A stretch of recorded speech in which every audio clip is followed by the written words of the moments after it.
Hey students, welcome to Magnet Brains. मैं हूं Shivani Sharma. I really wish आप सब लोग बहुत अच्छे होंगे एंड बहुत ही मजे के साथ अपनी पढ़ाई कर रहे हैं। सो स्टूडेंट्स, आप लोग जानते ही हैं मैग्नेट ब्रेन्स पे class KG to class 12 and other variety of courses बिल्कुल फ्री अवेलेबल है। तो आप लोगों को ना कोई भी सब्सक्रिप्शन नहीं लेना है। इसके साथ स्टूडेंट्स, मैग्नेट ब्रेन्स पे क्लास KG टू क्लास 12 आपके डिफरेंट सब्जेक्ट्स के लिए बुक्स एंड ई बुक्स भी अवेलेबल है और ये सभी बुक्स एंड ई बुक्स आप लोगों के लिए डिफरेंट कैटेगरीज में बनाई गई है, जैसे magnet brain sample paper solution की book, theory book, MCQ book etcetera. और इन सभी बुक में जो कंटेंट है आप लोग बिल्कुल जानते हैं, एकदम हाई क्वालिटी कंटेंट आप लोगों के लिए मेंटेन किया गया है। तो अगर आप लोग इन बुक्स को लेना चाहते हैं तो आपको क्या करना है, इस वीडियो के डिस्क्रिप्शन में एक फॉर्म आपको मिल जाएगा। आपको उस फॉर्म को फिल करना है और हमारी टीम बहुत जल्दी आप लोगों से कॉन्टैक्ट करेगी। ओके स्टूडेंट्स, सो इस वीडियो में हम डिस्कस करने वाले हैं chapter number 12 that is linear programming problem, और इसमें भी आज हम सॉल्व करेंगे एक्सरसाइज 12.2 को। इससे पहले आपको एक वीडियो मिला होगा जहां पे हम लोगों ने 12.2 एक्सरसाइज के कंसेप्ट को डिस्कस किया था। बेसिकली हमने वहां देखा था कि कितने टाइप के क्वेश्चंस हमारे सामने आते हैं, जैसे manufacturing problem, diet problem, transportation problem, और यहाँ पे बहुत बड़ी बड़ी आपको स्टोरी प्रॉब्लम्स मिलेगी। उन स्टोरी प्रॉब्लम्स को आपको रीड करना है और खुद से ही फॉर्मुलेट करना है LPP को। एंड जब आप फॉर्मुलेशन कर लेते हैं उसके बाद सॉल्व करने के लिए ग्राफिकल मेथड का आप यूज करते हैं, जिसे आपने 12.1 एक्सरसाइज में सीख लिया था। तो बस कुल मिला के ये जो चैप्टर नंबर 12 है ना, अगर 12.1 सीखी है आपने तो 12.2 आप आसानी से सीख जाओगे। बस 12.2 में एक एक्स्ट्रा स्टेप है कि आपको LPP को फॉर्मुलेट करना है। LPP आपको खुद बनानी पड़ेगी और जब आप बना लेंगे उसके बाद सॉल्व करने के लिए तो वही आपका छोटा सा प्यारा सा ग्राफिकल मेथड है। अगेन आप लोगों से कहूंगी, इस चैप्टर को पढ़ते वक्त आप लोगों के पास ग्राफ पेपर होना चाहिए, एक स्केल होनी चाहिए और पेंसिल होनी चाहिए, और आप लोगों को अभी मेरे साथ इस एक्सरसाइज को कंप्लीट करना है, राइट? क्योंकि ये चैप्टर बहुत सिंपल है, आसानी से आप इसमें फुल स्कोर कर सकते हो। तो अभी जब आप वीडियो को देख रहे हो तो बिल्कुल अच्छे तरीके से पढ़ना स्टार्ट कर दो इस क्वेश्चन को, सो दैट जैसे मैं आपका ये चैप्टर फिनिश कर रहा हूं आप लोगों का भी ये चैप्टर नंबर 12 कंप्लीट हो जाए। ओके राइट, तो स्टार्ट करते हैं। सबसे पहला क्वेश्चन, अच्छा आप लोगों के पास अपनी NCERT बुक भी होनी चाहिए, राइट? एक बार क्वेश्चन को मैं रीड करके समझाऊंगी, उसके बाद आप डिकोड करेंगे और फिर सॉल्व करेंगे, ठीक है? तो सबसे पहले क्वेश्चन कहता है कि Reshma wishes to mix 2 types of food P and Q। ठीक है, थोड़ा इमेजिन करो, रेशमा को फूड P और फूड Q को मिक्स करना है in such a way that vitamin contents of the mixture contain at least 8 units of vitamin A and 11 units of vitamin B। ठीक है, मतलब ऐसे मिक्स करना है उसे फूड P एंड Q को इन सच अ वे दैट वो जो मिक्सचर बनेगा ना मिक्स करने के बाद उसमें at least 8 units of vitamin A हो and at least 11 units of vitamin B हो। एटलीस्ट का मतलब क्या होता है? एटलीस्ट 33 मार्क्स चाहिए पास होने के लिए, तो 33 लेके आइए तो पास हो जाएंगे। 33 से ज़्यादा लाओगे तो भी कोई समस्या नहीं है, मतलब कम से कम 33 तो होना ही चाहिए, ज़्यादा भी होगा तो कोई समस्या थोड़ी है, पास हो तब भी क्या लाओगे। तो इसी तरीके से आपका जो मिक्सचर बनेगा फूड में उसमें at least 8 units of vitamin A तो होना चाहिए, इतना तो रिक्वायरमेंट है। एक्स्ट्रा भी डालोगे तो कोई समस्या नहीं है, ठीक है? At least 8 units of vitamin A, और एटलीस्ट, मैं वहां तो एटलीस्ट नहीं लिखा, ये अंडरस्टूड है, आप यहीं से रीड कर रहे हैं, at least 8 units of vitamin A and it is understood at least 11 unit of vitamin B। ऐसा आपका मिक्सचर होना चाहिए फूड का, ठीक है? फूड P कॉस्ट ₹60 पर kg।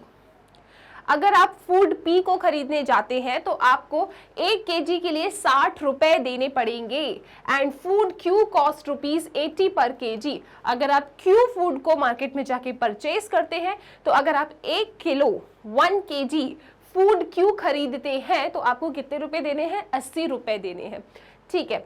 Now food P contains, अब जो आपका फूड P है वो कंटेन करता है 3 यूनिट्स पर kg of vitamin A।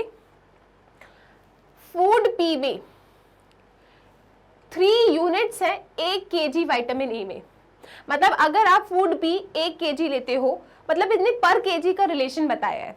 Food P में कितना विटामिन ए कंटेंट है पर केजी के हिसाब से 3 यूनिट है, ठीक है, and 5 units per KG of vitamin B. तो फूड पी जो है उसमें खुद में भी विटामिन ए और विटामिन बी है, तो पर केजी के हिसाब से कितना कितना है वो उन्हें बता दिया है। Now similarly food Q contains 4 units per kg of vitamin A and 2 units per kg of vitamin B. Determine the minimum cost of the mixture. आपको मिनिमम कॉस्ट निकालना है मिक्सचर का। देखो अब मैं आपको ना बता देती हूँ, लीनियर प्रोग्रामिंग प्रॉब्लम अगर आप लोगों ने अपनी एनसीईआरटी बुक को खोल के रखा है, part 2 NCERT book chapter number 12, तो आप खुद ही देख रहे होंगे कि मैम क्वेश्चंस कुछ ज़्यादा बड़े नहीं है, क्वेश्चंस आपके ना ऐसे ही आएंगे, क्वेश्चंस बड़े बड़े ही होंगे। ये सिर्फ और सिर्फ आपका पेशेंस लेवल को चेक किया जा रहा है कि आप कितने पेशेंटली इन स्टोरी प्रॉब्लम को रीड करके एलपीपी बनाओ, सॉल्व करो और 6 मार्क्स अपने घर ले जाओ, ठीक है। तो आपको टेंशन नहीं लेना कि मैम ये पता नहीं वहाँ से पढ़ना स्टार्ट किया था, यहाँ तक आए तो भूल गए क्या कहना चाह रहा था। तो देखो अभी आप सीख रहे हो, अभी आपने सिर्फ फर्स्ट रीडिंग करी है। इस टाइप के क्वेश्चन को अटेम्प्ट करने का तरीका पता है क्या होता है? सबसे पहला तरीका कि बस रीड कर लो, एक हल्की सी रीडिंग मार लो। जब इस हल्की सी रीडिंग को मैंने किया ना तो मैं समझ गई थी कि देखो एक रेशमा है, 2 तरीके के फूड है पी एंड क्यू, वो उन्हें मिक्स करना चाहती है। फूड पी में विटामिन ए और विटामिन बी कितना है वो बताया है, फूड क्यू में vitamin A and vitamin B कितना है ये बताया है। अगर मैं पी फूड खरीदने जाती हूँ तो उसकी कॉस्ट बताई है, क्यू फूड की कॉस्ट बताई है, और मेरे इस मिक्सचर में जब मैं पी एंड क्यू को मिक्स करती हूँ तो एटलीस्ट कितना विटामिन ए होना चाहिए, कितना विटामिन बी होना चाहिए, ये सब इनने बताया है, ठीक है। मुझे मिनिमम कॉस्ट निकालनी है, इतनी सी बात है, बस इतना मैंने स्टोरी समझ ली। अब जो रियल तरीका होता है ना ऐसे क्वेश्चन को टारगेट करने का, वो होता है टेबल बनाना। आपको हमेशा एलपीपी वाले क्वेश्चंस में टेबल बनाना चाहिए, ठीक है। तो एक बार हम पहले टेबल बनाते हैं और फिर किस तरीके से आपको पेपर में रिप्रेजेंट करना है मैं आपको रिप्रेजेंटेशन सिखाती हूँ। तो यहाँ पे बोला है कि Reshma wishes to mix 2 types of food P and Q. तो मेरे पास 2 तरीके के फूड है पी एंड क्यू, ठीक है जी, ओके। मुझे मिक्स करना है in such a way that vitamin contents of the mixture contain at least 8 units of vitamin A। और यहाँ पे कुछ रिक्वायरमेंट है, कुछ रिक्वायरमेंट इनने दी है कि जब आप खाने को इस पी और क्यू फूड को मिक्स करते हो ना तो एक रिक्वायरमेंट है। क्या रिक्वायरमेंट है? कि the mixture should contain okay at least 8 units of vitamin A. कम से कम 8 यूनिट्स ऑफ विटामिन ए तो होना चाहिए, and 11 units of vitamin B. 11 units होना चाहिए विटामिन बी का। तो यहां मैंने लिखा एक टेबल विटामिन ए और यहां लिखा विटामिन बी, ठीक है, राइट। तो जब मैं पी एंड क्यू को मिक्स करूंगी तो विटामिन ए कम से कम 8 यूनिट तो होना चाहिए। जब मैं पी एंड क्यू फूड को मिक्स करूंगी तो विटामिन बी कम से कम 11 यूनिट तो होना चाहिए, वो आपकी रिक्वायरमेंट है, ठीक है जी। अब फूड पी कॉस्ट ₹60 पर केजी। अब यहां पे इन्हें कॉस्ट बता दिया है कि पर KG, cost per KG, cost per KG food P का, फूड पी कॉस्ट ₹60 पर केजी, इसका कॉस्ट है ₹60, ठीक है, पर KG. And food Q cost ₹80 पर केजी, यहां लिखोगे 80 पर केजी। अगर मैं क्यू खरीदने जाती हूं तो 1 किलो के लिए 80 रुपए देना है, पी खरीदने जाती हूं तो 1 किलो के लिए 60 रुपए देना है। मैंने कॉस्ट बना लिया। अब आगे पढ़ें। Food P contains 3 units per KG of vitamin A. P food में 3 यूनिट विटामिन ए है पर केजी, ठीक है। 5 units per KG of vitamin B. Food P में 5 units per kg vitamin B है। डेटा लिख दिया, आगे चले। Food Q contains 4 units per KG of vitamin A and 2 units per KG of vitamin B. इस तरीके से मैंने बना दिया। ये टेबल समझ में आ रहा है आप लोगों को? 2 तरीके के फूड थे P and Q. Vitamin A vitamin B के बारे में चर्चा की थी। पी एंड क्यू को जब मिक्स करोगे तो एटलीस्ट शब्द याद रखें आप, at least 8 units of vitamin A होना चाहिए जब पी एंड क्यू को मिक्स करोगे, ठीक है। फिर at least 11 units of vitamin B होना चाहिए जब पी एंड क्यू को मिक्स करोगे, ठीक है। और कॉस्ट पर केजी, अगर मैं पी 1 किलो खरीदने जाती हूं तो 60 रुपए, क्यू 1 किलो खरीदने जाती हूं तो 80 रुपए लगता है। पहले तो मैं मार्केट जाऊंगी ना खरीदने के लिए, उसके बाद ही तो मिक्स करूंगी। अब इनने मुझसे बोला है determine the minimum cost of the mixture. Minimum cost क्या होगा मिक्सचर का, ये निकालिए। आपका ऑब्जेक्टिव फंक्शन क्या है, कॉस्ट को मिनिमाइज करना, ठीक है। यहाँ पे 1 किलो के लिए 60 रुपए देना पड़ता है, तो आप कितना लोगे, तो आप यहाँ कहोगे, यहाँ पे कुछ चीजें लिखोगे आप, जैसे कि सबसे पहले let X units per kg, let X kg of food P and y kg of food Q be mixed। मैंने कहा कि अब मिक्सचर बनाना है, हमें पता नहीं ना हम कितना कितना ले रहे हैं, आपको मिक्सचर बनाना है और मिक्सचर कैसे बनाना है वो उन्होंने बता दिया कि आप तो कैसा कुछ भी करो उतना मिक्सचर बनाओ कि at least 8 units of vitamin A होना चाहिए। तो मैंने कहा ठीक है, एक काम करते हैं, मिक्सचर बनाने के लिए x kg मैं फूड P ले लेती हूँ, y kg मैं फूड Q ले लेती हूँ और फिर उन्हें मिक्स कर देती हूँ, ठीक है। तो मैंने कितना कितना किलो फूड लिया, P फूड लिया मैंने x kg, इसे लिया मैंने y kg, ठीक है, जब मिक्स कर रही हूँ तो। अब जब आप LPP बनाएंगे तो देखो इनने कहा था कि जो फूड P है उसमें 3 units per kg vitamin A है, तो कितना केजी अपन ने मिक्स किया है x, तो इक्वेशन क्या बनेगी 3x। फूड क्यू में 4 units per kg vitamin A है, 4 यूनिट्स पर केजी, कितना केजी लिया है y, तो 4y, तो 3x प्लस 4y जब मैं मिक्स करूं तो मुझे क्या मिलेगा, विटामिन कम से कम कितना होना चाहिए, 8 होना चाहिए। तो जब आप यहाँ LPP बनाएंगे तो क्या बनेगा, 3x plus 4y greater than equal to 8। एक LPP ये बनेगा, एक कंस्टेंट ये बनेगा कि इतना विटामिन कम से कम होना चाहिए। फिर देखिए विटामिन बी के लिए कंस्टेंट बनाओ, फूड P x kg हमने लिया है मिक्सचर के लिए, vitamin B 5 units per KG है आपके फूड P में। फूड P में 1 किलो अगर आप फूड लेते हैं तो 5 यूनिट्स विटामिन बी है। आपने कितना किलो लिया है, आपने x kg लिया है, तो 5x आप लिखेंगे यहाँ पे 5x, और आप तो क्योंकि मिक्स कर रहे हैं, मिक्सचर बना रहे हैं, तो दोनों को ऐड करेंगे। फूड क्यू में विटामिन बी 2 यूनिट्स है पर केजी के हिसाब से, तो हमने कितना केजी लिया है, y kg, तो कितना विटामिन बी हो जाएगा इसमें, 2y हो जाएगा। अब ये आपने मिक्सचर बना लिया फूड P और फूड Q का, लेकिन विटामिन बी कम से कम कितना होना चाहिए, 11, so greater than equal to 11, है ना, 11 तो होना ही चाहिए, ज्यादा हो तो हमें फर्क नहीं पड़ता, इसीलिए ग्रेटर देन इक्वल टू 11, ठीक है। और फिर हमेशा की तरह नॉन नेगेटिव रेस्ट्रिक्शंस तो आएगा ही आएगा, आपके एंटायर LPP में नॉन नेगेटिव रेस्ट्रिक्शन तो आएगा, ठीक है जी। अब बात करते हैं कि ऑब्जेक्टिव फंक्शन क्या होगा। आपका ऑब्जेक्टिव क्या है, कॉस्ट को मिनिमाइज करना।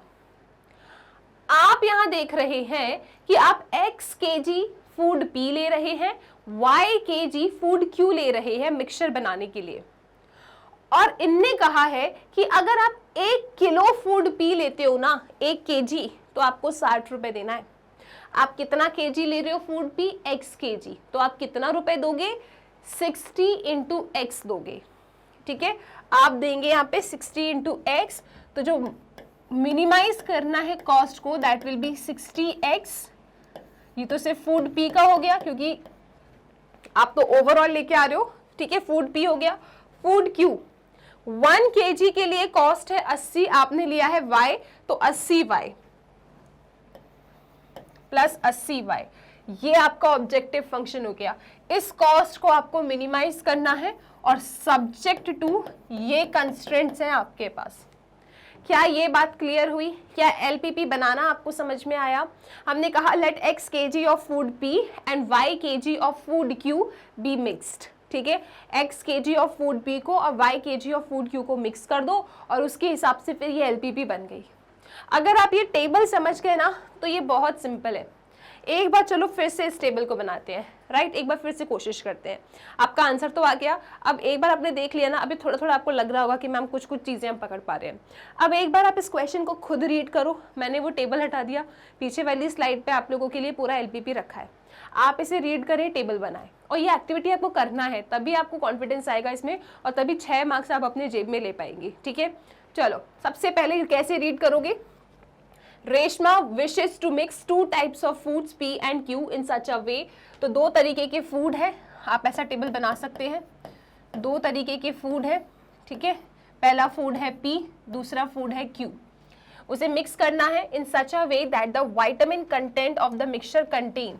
अब जब आप इन्हें मिक्स करेंगे तो हमारी कुछ रिक्वायरमेंट है ना, आपका रिक्वायरमेंट है। आपको ना सपोज आप किसी के लिए डाइट बना रहे हो, ठीक है, तो आप उससे कहोगे देखो आप 2 तरीके के फूड मिक्स कर लो, P एंड Q, इतना मिक्स करना कि कम से कम उसमें 8 यूनिट्स ऑफ विटामिन ए तो होना चाहिए। तो ये आपकी रिक्वायरमेंट है, इतना तो होना चाहिए एटलीस्ट। ऐसा एटलीस्ट लिखा है मतलब ग्रेटर देन इक्वल टू, इतना तो होना चाहिए, इससे कम नहीं चलेगा, राइट। तो यहाँ पे रिक्वायरमेंट है कि कम से कम at least 8 units of vitamin A. तो आप यहाँ पे लिखेंगे क्या कि ये तो फूड P फूड Q हो गया, ठीक है। वो आपने रिक्वायरमेंट का टेबल बनाया, ठीक। यहां पे लिखोगे आप, यहां पे क्या लिखोगे? विटामिन्स, विटामिन्स यहां पे लिखो A और यहां लिखो B, ठीक है। और नीचे लिखो कॉस्ट पर केजी, क्योंकि इतनी ही सारी चीजें आपको गिवन है। चलो जी, तो इनने क्या कहा है आपसे? इनने कहा है कि जब आप P प्लस Q को मिक्स करेंगे, ठीक है, P प्लस Q को मिक्स करेंगे तो कम से कम 8 यूनिट्स ऑफ विटामिन ए होना चाहिए, 11 यूनिट्स ऑफ विटामिन बी होना चाहिए। फिर इन्हें कहा कि food P contains 3 units per KG of vitamin ए। इसमें 3 units per kg vitamin A है और विटामिन बी कितना है? 5 यूनिट्स पर केजी। Q में कितना है विटामिन ए? Q में है 4 units per KG of vitamin A and 2 units per KG of vitamin B. Table बना दिया। फिर इन्हें कहा कि कॉस्ट, कहाँ लिखा है cost? Food P cost rupees, P का कॉस्ट है 60 रुपीज, ठीक है, 60 रुपीज P का कॉस्ट है एंड Q कॉस्ट रुपीज 80 और Q का कितना कॉस्ट है? 80, ठीक है। ये आपने पूरा बना लिया। आपको निकालना है determine the minimum cost of the mixture. तो मिक्सचर का मिनिमम कॉस्ट बनाइए। तो हमने कहा कि let x kg of food P and y kg of food Q be mixed, ठीक है। फूड को हमने कह दिया कि इसका x kg और इसका y kg, ऐसा भी बना सकते हैं आप, इनको मिक्स करना है, ठीक है। तो ऑब्जेक्टिव क्या है? मिनिमाइज करो कॉस्ट। आपने कितना लिया है? x kg, तो 60x plus 80y minimise z, ये ऑब्जेक्टिव फंक्शन हो गया। कंस्ट्रेंट जहाँ पे भी एटलीस्ट, अवेलेबिलिटी, एटमोस्ट ऐसा बोले वहीं से कंस्ट्रेंट बनेगा। तो कंस्ट्रेंट क्या होगा? P एंड Q को मिक्स करना है, विटामिन ए कम से कम 8 होना चाहिए। तो 3x plus 4y greater than equal to 8, 5x plus 2y greater than equal to 11। ये टेबल से ही आपका पूरा काम हो जाता है। अब आप क्या करेंगे? अब आप यहाँ पे इसे सॉल्व करेंगे। सॉल्व करने के लिए क्या करना है? सॉल्व करने के लिए हमने जो 12.1 एक्सरसाइज सीखी थी उसको यूज में लेके आना है। तो यहाँ पे आप लिखोगे क्या? आप उठाएंगे अपनी ऑब्जेक्टिव फंक्शन, इससे बात नहीं करना, आप उठाएंगे कंस्ट्रेंट्स को। तो सबसे पहले पहली कंस्ट्रेंट को उठाओ, 3x plus 4y greater than equal to 8, ठीक है। कैसे सॉल्व करोगे? ग्राफ पेपर निकालेंगे आप लोग। कंस्ट्रेंट को उठाया, इनइक्वालिटी है, इक्वालिटी बनाइए। इक्वालिटी कैसे बनाएंगे? 3x plus 4y is equal to 8, equality बन गई। अब क्या करोगे आप? अब आप टेबल बनाएंगे। ये हमने 12.1 में सीखा है। 10 क्वेश्चंस पूरे डिटेल में आपको एक्सप्लेनेशन दिया है मैंने, ठीक है। तो आई रियली विश कि आपने 12.1 के क्वेश्चंस को सॉल्व किया है। इतना करने के बाद सॉल्व भी आना चाहिए, वरना कोई मतलब नहीं रह जाएगा। इनइक्वालिटी को उठाएं, इक्वेशन बनाएं, 10th क्लास का टेबल बनाएं। 10th क्लास का टेबल ये कहता है कि आप एक को 0 ले लो, दूसरा अपने आप आ जाएगा। 4 1 जा 4, 2 जा 8, ठीक है। अगर हमने y को 0 लिया तो x कितना आएगा 8/3, यानी कि कितना होगा ये 3 2 ज़ा 6 7 8.0, 3 6 ज़ा 18, यानी कि 2.6 समथिंग। ठीक है, नो प्रॉब्लम। अगला कंस्ट्रेंट, अगला कंस्ट्रेंट क्या है आपके पास? अगला कंस्ट्रेंट है आपके पास 5x plus 2y greater than equal to 11। अब ये इनइक्वालिटी है, इसे इक्वालिटी में कन्वर्ट करेंगे आप, तो इसे इक्वालिटी में कन्वर्ट करें 5x plus 2y is equal to 11। फिर आप यहाँ पे टेबल बना ले, ये रहा आपका टेबल, ये रहा x, ये रहा y। ठीक है, एक को 0 ले लो तो दूसरा आ जाएगा, x को 0 लिया तो y कितना आएगा 11/2, तो 2 1 ज़ा 2 5 ज़ा 10, ठीक है 2 5 ज़ा 10, ऐसा कुछ आएगा ये 11/2। चेक करें आप लोग, 2 5 ज़ा 10 1.0, ठीक है, तो 2 5 ज़ा 10, ठीक है 5.5 समथिंग आएगा। इसको 0 ले लो y को, तो ये कितना आएगा 11/5, यानी कि यहाँ पे 11, 5 2 ज़ा 10 1.0, 5 2 ज़ा 10, यानी कि 2.2 समथिंग आ जाएगा। तो ये आपने इन कंस्ट्रेंट्स को बारी बारी से उठाया, इनइक्वालिटी थी इक्वालिटी बनाया, 10th क्लास का टेबल बनाया, एक को 0 दूसरा कोऑर्डिनेट आपके पास आ जाएगा। तो यहाँ कोऑर्डिनेट क्या है 0,2 एंड 2.6,0। और मैंने देखा है स्टूडेंट्स को कि वो ऐसा लिखने की जगह ऐसा लिख देते हैं कोऑर्डिनेट 0,2.6 2,0। कैसे? ये x है, उसके नीचे y है, ये तो दोनों x है ना, तो ऑर्डर्ड पेयर सही बनाए आप लोग। ठीक है, चलो सिमिलरली यहाँ पे जो दूसरा इधर जो ऑर्डर्ड पेयर बनेगा दैट विल बी 0,5.5, और यहाँ पे क्या बनेगा, यहाँ पे बनेगा 2.2,0। ठीक है, आपने बना लिया ऑर्डर्ड पेयर। अब क्या करेंगे आप, अब आप इसे प्लॉट करेंगे, राइट। प्लॉट करने के लिए एक बार देख लो कैसे नंबर है, छोटे छोटे से नंबर है। ठीक है, तो हम बनाएंगे ग्राफ। आई रियली विश कि आपके हाथ में ग्राफ पेपर है और स्केल है और पेंसिल है। आपने ये सीधी लाइन बनाई, इधर भी बना लो। ठीक है, चलो नंबर्स लिखते हैं सीधे। So this is origin 0 0 understood है। यहाँ पे लिखोगे आप लोग क्या 1 2 3 4 5 एक्स एक्सिस, यहाँ पे आ जाइए 1 2 3 4 5 वाई एक्सिस। ठीक है, तो सबसे पहला कोऑर्डिनेट है 0,2। तो 0,2 0,2 कहाँ होगा, दिस इज 0, ये रहा 2, 0,2। नेक्स्ट कोऑर्डिनेट क्या है आपके पास 2.6,0, 2.6,0 यहाँ पे कहीं होगा। ज्वाइन कर दो आप इसे, लेट अस ज्वाइन। ठीक है, ये जा रही है आपकी लाइन। क्लियर है ये चीज, ये आपको लाइन मिल गई। अब आपको क्या करना है, दूसरे लाइन को नहीं बनाना है, अभी इसी लाइन पे पूरा काम करना है। पहले इसकी इक्वेशन लिखो और इसकी शेडिंग पता करो। इस लाइन ने आपके फर्स्ट क्वाड्रेंट को दो हिस्से में डिवाइड किया है, एक जिसकी शेडिंग टुवर्ड्स द ओरिजिन हो, एक जिसकी shading away from the origin हो। तो हम पूरा काम करते हैं। सबसे पहले तो इक्वेशन है 3x + 4y is equal to 8। यहाँ पे लिखोगे आप 3x + 4y is equal to 8। चलो ओरिजिन से पूछते हैं इन इक्वालिटी में डाल के कि शेडिंग कहाँ करनी है। तो इन इक्वालिटी हमारे पास है 3x + 4y greater than equal to 8। आप ओरिजिन के कोऑर्डिनेट्स को सब्स्टिट्यूट कीजिए, तो यहाँ जब ओरिजिन डालेंगे तो 0 ग्रेटर देन इक्वल टू 8 आ रहा है। क्या ये बात सच है? आप कहोगे नहीं मैम ये तो बिल्कुल झूठ है, इट इज फॉल्स। फॉल्स में आता है ए का मतलब है अवे। आपको इसकी शेडिंग करनी है away from the origin.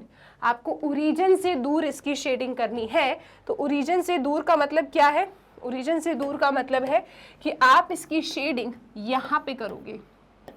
C in questions में टाइम लगता है, इसीलिए कह रही हूँ अभी बनाओ मेरे साथ। ठीक है, ओके। अगला 0,5.5, 0,5.5, तो दिस इज 0, ये रहा आपका कहीं 5.5। ओके, नेक्स्ट क्या है 2.2,0, 2.2,0, तो 2.2 कहाँ लेकर आऊं? ये क्या था? क्या ये भी 2.2 था? नो मैम 2.6 था, चलो 2.2, ये तो कहीं इधर आ रहा है, थोड़ा सा इसको शिफ्ट कर देती हूँ मैं, ठीक है। मान लो ये 2 है, ये आपका 2.2 है, 2.2,0। चलो ज्वाइन कर देते हैं इसको, तो ये जा रही है आपकी लाइन, ठीक है, क्लियर है। तो ये रही आपकी लाइन, इसका नाम क्या है, इसका नाम है 5x + 2y = 11। 5x आप लिखेंगे यहाँ पे, एक सेकेंड, 5x + 2y = 11। अब इस ब्लू लाइन ने, रेड लाइन को नहीं देखें, ब्लू लाइन ने फर्स्ट क्वाड्रेंट को 2 सेक्शन में डिवाइड किया है, एक ओरिजिन की तरफ, एक ओरिजिन से दूर। इसकी शेडिंग कहाँ होगी, ओरिजिन से पूछ लेते हैं, इसकी इनइक्वालिटी में सब्स्टिट्यूट करके। सो इनइक्वालिटी है 5x + 2y > 11। ओरिजिन को रखे आप तो 0 > 11 आ रहा है, यहाँ 0 0 रखा तो 0 > 11, एंड ये चीज़ तो फॉल्स है, फॉल्स में आता है a, यानी आप इसकी शेडिंग करेंगे अवे फ्रॉम द ओरिजिन। इसकी शेडिंग भी आप ओरिजिन से दूर करेंगे, तो ओरिजिन से दूर करेंगे मतलब कहाँ, ओरिजिन से दूर करेंगे यानी कि यहाँ, ठीक है। अब फीजिबल रीजन क्या होगा, सो फीजिबल रीजन पता करना है। अब तो देखो आप, फीजिबल रीजन क्या होता है, कॉमन रीजन, वो रीजन जो दोनों में कॉमन हो। तो आप देख रहे हैं कि इसकी शेडिंग यहाँ से स्टार्ट हो रही है, इसकी यहाँ से, मतलब कहीं ना कहीं यहाँ से फीजिबल रीजन आपका स्टार्ट होगा, ठीक है। ये यहाँ से, ये यहाँ से, तो कॉमन एरिया तो ये होगा, ओके। ये आपने बड़ा बड़ा बना दिया पूरा, ये आपका फीजिबल रीजन है। कोई मुझे बताएगा ये कैसा फीजिबल रीजन है? मैम ये अनबाउंडेड है, बिल्कुल सही जवाब, it is an unbounded feasible reason, ठीक है। फर्स्ट क्वाड्रेंट में क्यों रहना है, क्योंकि नॉन नेगेटिव रेस्ट्रिक्शंस होती हैं, वो ये कहता है डायग्राम सिर्फ फर्स्ट क्वाड्रेंट में बनेगा। अब फीजिबल रीजन अनबाउंडेड है, टेंशन नहीं लेना है अभी आपको, अभी आप क्या करेंगे, कॉर्नर पॉइंट निकालेंगे, ठीक है। अनबाउंडेड है, बस इतना आप याद रखिएगा कि जो भी हमारी सबसे छोटी वैल्यू आएगी वो जरूरी नहीं सबसे छोटी हो, यहाँ पे हमें वेरिफिकेशन तो करना पड़ेगा। तो ये क्वेश्चन और लेंदी हो गया, लेकिन कोई बात नहीं, स्टेप्स क्लियर होना चाहिए। तो सबसे पहले निकालते हैं अपन यहाँ पे, क्या कहते हैं, कॉर्नर पॉइंट। कॉर्नर पॉइंट क्या होते हैं, फीजिबल रीजन में जहां पे भी दो लाइंस ने इंटरसेक्ट किया है, दो लाइंस ने एक दूसरे को कट किया है, अगर वो एक्स एक्सिस या वाई एक्सिस भी हो तो भी फर्क नहीं पड़ता है, तो जहां पे भी दो लाइंस ने कट किया है that becomes the corner point. तो एक कॉर्नर पॉइंट तो ये हो जाएगा, यहाँ पे दो लाइंस कट कर रही है, एक कॉर्नर पॉइंट ये हो जाएगा और एक कॉर्नर पॉइंट आपका ये हो जाएगा। So we have 3 corner point here, right. इसमें से ये वाला कॉर्नर पॉइंट क्या है, 0,5.5, 0,5.5, 5.5 मतलब क्या होगा ये, x 0 है, 11/2 है ना, 11/2, तो मैं 5.5 की जगह पे 11/2 लिखूंगी। चलो 11/2, क्यों 11/2 लिख रही हूँ, क्योंकि कैलकुलेशन में थोड़ा सिंपल जाएगा। ये वाला पॉइंट क्या है, इसको जरा चेक करो आप, कौन सी लाइन पे है ये है आपकी रेड लाइन पे, ठीक है। चलो तो इसको देखो, यहाँ पे 2.6 यानी कि इधर y0 8/3, सो दिस इज 8/3, 0। ये पॉइंट क्या होगा, ये इन दो लाइंस का इंटरसेक्टिंग पॉइंट है। इन दो लाइंस को सॉल्व करो, रेड एंड पर्पल लाइन को, और आपको ये पॉइंट मिल जाएगा। आओ इसे सॉल्व करते हैं। 3x + 4y = 8, ये एक लाइन। दूसरी लाइन क्या है, 5x + 2y = 11, 5x + 2y = 11। ये यहाँ से हट गई है ना, इसको लिख देती हूँ मैं, 5x + 2y = 11। सॉल्व कर दो इन दोनों को। कैसे सॉल्व करेंगे, एलिमिनेशन मेथड लगाते हैं।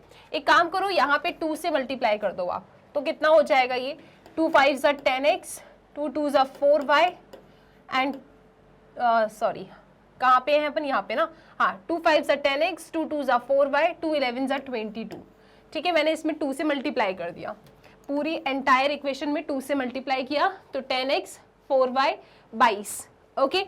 अब इन दोनों में एलिमिनेशन लगा दो आप, सब्ट्रैक्ट कर दीजिए, तो ये तो चला गया, यहाँ पे आएगा 7x, यहाँ पे कितना आएगा 22 माइनस 8 यानी कि 9, 10, 11, 12, 4, 14, x आ रहा है 2, x कितना निकल के आ रहा है, 2 निकल के आ रहा है। तो यहाँ पे जो x कोऑर्डिनेट है that is equal to 2। y coordinate क्या होगा, x की वैल्यू 2 किसी एक में रख दो, x की वैल्यू 2 सपोज मैंने यहाँ रख दी, ठीक है, इस वाली इक्वेशन में x की वैल्यू 2, तो ये बनेगा 4y is equal to 8 minus 6, x 2 है, 2 3 6 हो गया, 8 में से 6 गया 2, y is equal to 2/4 that means half. y कितना आ रहा है, हाफ आ रहा है, तो ये हमने लिख दिया y इज हाफ। ठीक है, तो हमारे पास सारे कॉर्नर पॉइंट्स आ गए। अब क्या करना है, याद रखना रीजन अनबाउंडेड है, कोई बात नहीं, आराम से बस काम करते चलना। अब हम बनाएंगे टेबल, राइट। तो ये रहा मेरा टेबल, यहाँ पे अपने कॉर्नर पॉइंट्स मुझे लिखना है। तो कॉर्नर पॉइंट्स क्या है, कॉर्नर पॉइंट्स हैं अपने पास 3 कॉर्नर पॉइंट है एंड अपना ऑब्जेक्टिव फंक्शन, बस इतना डेटा यहाँ पे आपको फिल करना है। तो आप लिखेंगे corner point, okay. Objective function क्या है आपका इस क्वेश्चन में, ऑब्जेक्टिव फंक्शन है मिनिमाइज करना, minimise z is equal to 60x, minimise z is equal to 60x plus 80y, 60x plus 80y, okay. Corner point सबसे पहले 0,11/2 सब्स्टिट्यूट कीजिए आप लोग यहाँ पे, बताइए कितना आएगा। ये तो 0 हो जाएगा, 80 इंटू 11/2, 2 1 जा 2 4 जा 8, 0, 4 11 जा 44, 440, तो ये तो 440 आ रहा है। नेक्स्ट पॉइंट है अपने पास 2,5, सो 2,5 को चेक करते हैं अपन। तो 2,5 कितना होगा, यहाँ पे लिखा तो 120 प्लस 40 है ना, सब्स्टिट्यूट कर दो वहां पे, तो आपके पास आएगा 160। नेक्स्ट पॉइंट क्या है, 8/3,0, 8/3,0, तो दिस विल बी 60 इंटू 8/3, 3 1 जा 3 2 जा 6, 0 एंड 8 2 जा 16, मतलब 160। ठीक है, ये वाला सही है। इसको एक बार और चेक कर लेते हैं अपन, यहाँ पे 80 इंटू 11/2, 2 1 जा 2 4 जा 8, 0, 11 इंटू 4 44, 440। ठीक है, तो ये अपने पास टेबल आ रहा है। अब यहाँ पे आपको मिनिमम वैल्यू बताना है, और भी शानदार। यहाँ पे पता है क्या हो रहा है, मिनिमम वैल्यूज 2 पॉइंट पे आ रहे हैं, राइट। 2,5 8/3,0, 2,5 8/3,0।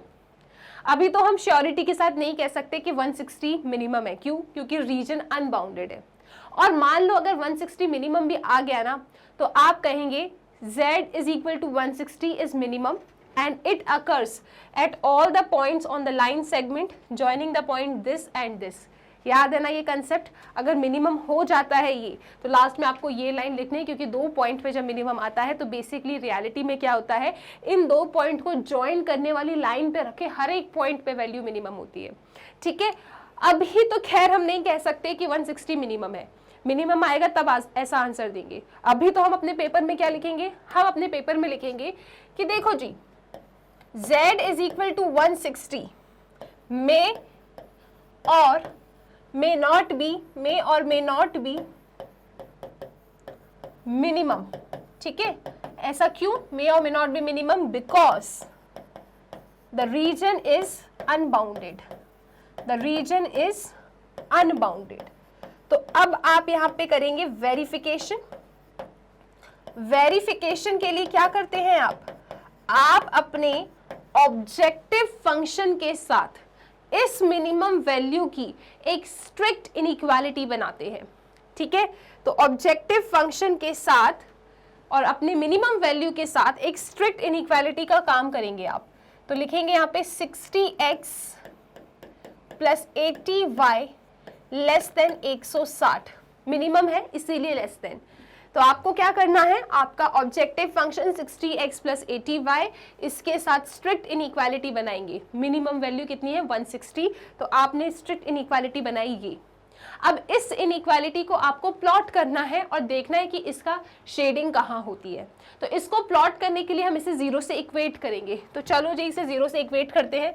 तो ये बनेगा 60x plus 80y is equal to 160, common लेना है तो कॉमन ले लो, 6x plus 8y is equal to 16, 3x plus 4y is equal to 8। ठीक है, आपने 2 कॉमन ले लिया। अब आप यहाँ पे टेबल बना लें, दिस इज योर टेबल, ये रहा x, ये रहा y। x को 0 लिया तो 4 1 जा 4 2 जा 8, y को 0 लिया तो ये आया 8/3। चलो इसे प्लॉट करते हैं। 0,2 0,2 0,2 यहाँ पे आएगा, तो इसको मैं इससे बनाती हूँ। ठीक है, 0,2 यहाँ पे कहीं आएगा और 8/3,0 यहाँ पे कहीं आ रहा है। ठीक है, यानी यही लाइन आ रही है दोबारा से, लेकिन इस बार क्योंकि स्ट्रिक्ट इनइक्वालिटी है तो डॉटेड आएगी। ठीक है, डॉटेड लाइन आएगी। आपकी पुरानी वाली लाइन सॉलिड लाइन थी। सॉलिड लाइन का मतलब है कि उस लाइन पे रखे हर एक पॉइंट। डॉटेड लाइन ये कहता है कि इस लाइन को छोड़ के या तो ये वाला रीजन या तो ये वाला रीजन। अब हमें पता करना है कि इस डॉटेड लाइन की शेडिंग कहाँ करनी है, इधर करनी है या उधर करनी है। कौन बताएगा? ओरिजिन बताएगा। चलो जी, ओरिजिन के कोऑर्डिनेट यहाँ रख के अपन चेक कर लेते हैं। अगर मैंने ओरिजिन के कोऑर्डिनेट रखे तो मुझे क्या मिलेगा? यहाँ 0 0 रखा तो 0 इज लेस देन 160। क्या ये बात सच है? आप कहेंगे यस मैम इट्स ट्रू, और टी से ट्रू और टी से ही होता है टुवर्ड्स। तो आपको इसकी शेडिंग करनी है टुवर्ड्स द ओरिजिन। आप ओरिजिन की तरफ इसकी शेडिंग करेंगे, यानी इस वाली लाइन की जो शेडिंग होगी वो इधर होगी, इसकी शेडिंग यहाँ पे होगी। आप क्या देख रहे हैं कि स्ट्रिक्ट इनइक्वालिटी का शेडिंग और फीजिबल रीजन का शेडिंग में कुछ भी कॉमन नहीं है। ठीक है, आप देख रहे हैं कि स्ट्रिक्ट इनइक्वालिटी की शेडिंग में एंड फीजिबल रीजन की शेडिंग में कुछ भी कॉमन नहीं है, तो आप कह सकते हैं yes 160 is the minimum cost and it occurs at all the points on the line segment joining these 2 point. अगर कुछ भी कॉमन आ जाता तो कहते हैं कि नहीं निकाल सकते, मिनिमम कॉस्ट पॉसिबल ही नहीं है। जब कुछ कॉमन आया ही नहीं है, इसका मतलब हाँ वेरिफिकेशन हमने कर दी है, हम कह देंगे यस 160 ही मिनिमम कॉस्ट है। तो आप लिख देंगे यहाँ पे since nothing is common, since nothing is common between feasible region and area of strict inequality, है ना, therefore z is equal to 160 minimum value है, minimum cost है, it is minimum cost and it occurs at all the points on the line segment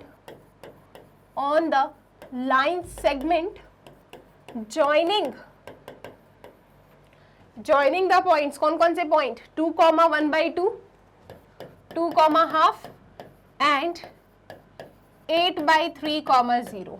तो खत्म हो गया ये question. I know question लेंदी रहा होगा, लेकिन देखो अभी या तो आप टाइम के पीछे भागो या फिर आप अभी अपने कंसेप्ट के पीछे भागो। और जब सीखा जाता है ना क्वेश्चन को, तो आराम से धीरे धीरे ही सीखते हैं। उसके बाद जब ये पूरा सीख जाओगे ना, तो मात्र 15 मिनट्स तो भी लगेंगे आपके पेपर में। तो आप एलपीपी का एक क्वेश्चन के लिए 15 मिनट तो अपने एग्जाम में निकाल के रख लो। अभी समझते वक्त आपको इतना टाइम लगा, इसका हाफ टाइम आपको लगेगा जब आप समझ जाएंगे और पेपर में क्वेश्चन को सॉल्व करेंगे। तो जब मैं भी इन क्वेश्चन को सॉल्व करती थी स्कूल टाइम पे, 15 मिनट्स टू मैक्स लगना तय है। ठीक है, चाहे आपको वो क्वेश्चन कितना भी अच्छे से क्यों ना आए, 15 मिनट तो इसमें लगेगा। तो अभी आराम से आपने इसे सीखा, एक एक कंसेप्ट को किस तरीके से ये टेबल बनाना है। टेबल बना लोगे तो फॉर्मुलेशन कर पाओगे।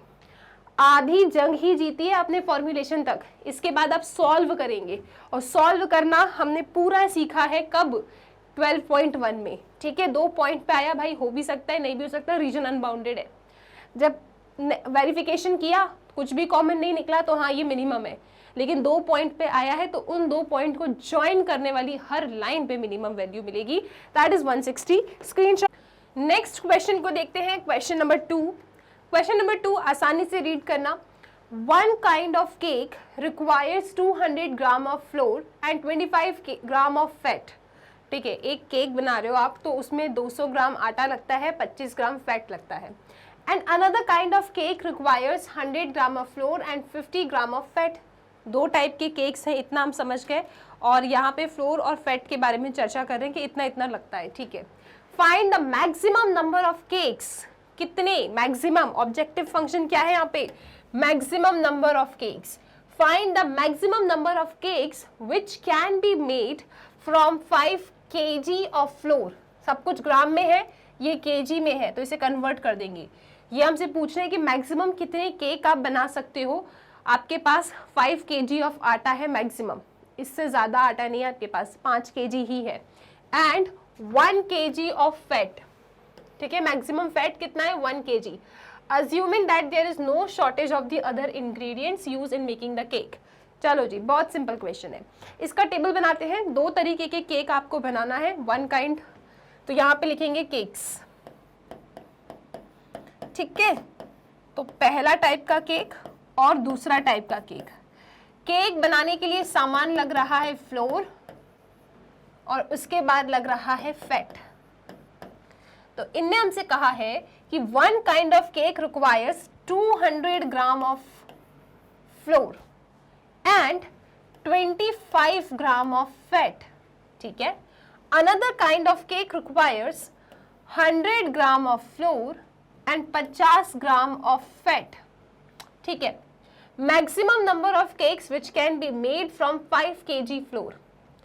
अब यहां पे आपके पास है अवेलेबिलिटी, आपके पास कितना अवेलेबल है आटा, मैक्स टू मैक्स आपके पास जो आटा अवेलेबल है दैट इज 5 kg, मतलब 5000 ग्राम, ठीक है। आपको 2 टाइप के केक बनाने हैं, इसको 200 ग्राम आटा लगता है, इसको 100 ग्राम आटा लगता है, टोटल आटा 500 ग्राम है, ठीक है। देख लो कितने बना पाओगे। फिर 1 kg फैट, और फैट है कितना, 1 kg, मैक्स टू मैक्स मतलब 1000 ग्राम, ओके। 1000 ग्राम फैट है आपके पास, और आपको जो केक 1 है उसे 25 ग्राम फैट लगता है, केक 2 को 50 ग्राम, दोनों को बनाओगे आपके पास 1000 ग्राम से ज़्यादा फैट नहीं है, ठीक है। कितने मैक्सिमम केक आप बना पाओगे ये आपको बताना है। ऑब्जेक्टिव फंक्शन क्या है, मैक्सिमम नंबर ऑफ केक्स कितने बना सकते हो। तो आप कहोगे यहाँ पे ठीक है, एक काम करते हैं, let x number of cake 1 and y number of cake 2 can be made, ठीक है, ऐसा हम बोल देते हैं, है ना। मैक्सिमम कितने केक बना पाओगे, तो मैंने कहा ठीक है, एक काम करते हैं, x केक हम बना पाएंगे cake 1, x number of cakes हमारे केक 1 हो जाएंगे and y number of cakes हमारे केक 2 हो जाएंगे, ठीक है, मैक्स टू मैक्स। इन्हें पूछा है मैक्सिमम नंबर ऑफ केक कितने बना पाओगे आप, तो आपका जो ऑब्जेक्टिव फंक्शन है यहाँ पे, आपका ऑब्जेक्टिव फंक्शन क्या है, मैक्सिमाइज करना कि कितने केक बना पाओगे। तो आपने कहा कि x नंबर ऑफ केक 1 बना लेंगे, y नंबर ऑफ केक 2 बना लोगे, तो मैक्सिमम केक कितने बना पाओगे, मैक्सिमम केक बना पाओगे x प्लस वाई, ठीक है। क्योंकि यहाँ पे ऑब्जेक्टिव फंक्शन क्या है, ऑब्जेक्टिव फंक्शन ये पूछ रहा है मैक्सिमम नंबर ऑफ केक्स कितने बनाओगे। 2 टाइप के केक है, केक 1 केक 2, केक 1 x बना लेंगे, केक 2 y बना लेंगे, तो मैक्सिमम कितने बना पाएंगे, x प्लस वाई। तो ये तो आपका ऑब्जेक्टिव फंक्शन हो गया, ठीक है। मैंने कह दिया कि केक 1 हम x बना लेंगे, केक 2 हम y बना लेंगे, ठीक है। अब कंस्ट्रेंट्स क्या है, कंस्ट्रेंट्स ये है कि देखो जो आटा है ना वो लिमिटेड है, जो फैट है वो लिमिटेड है। मैक्सिमम 5 kg आटा है, तो जब मैं इसके लिए कंस्ट्रेंट बनाऊंगी तो एक कंस्ट्रेंट बनेगी आटे के लिए, एक कंस्ट्रेंट बनेगी फैट के लिए, ठीक है। तो यहां पे हम लिखेंगे सब्जेक्ट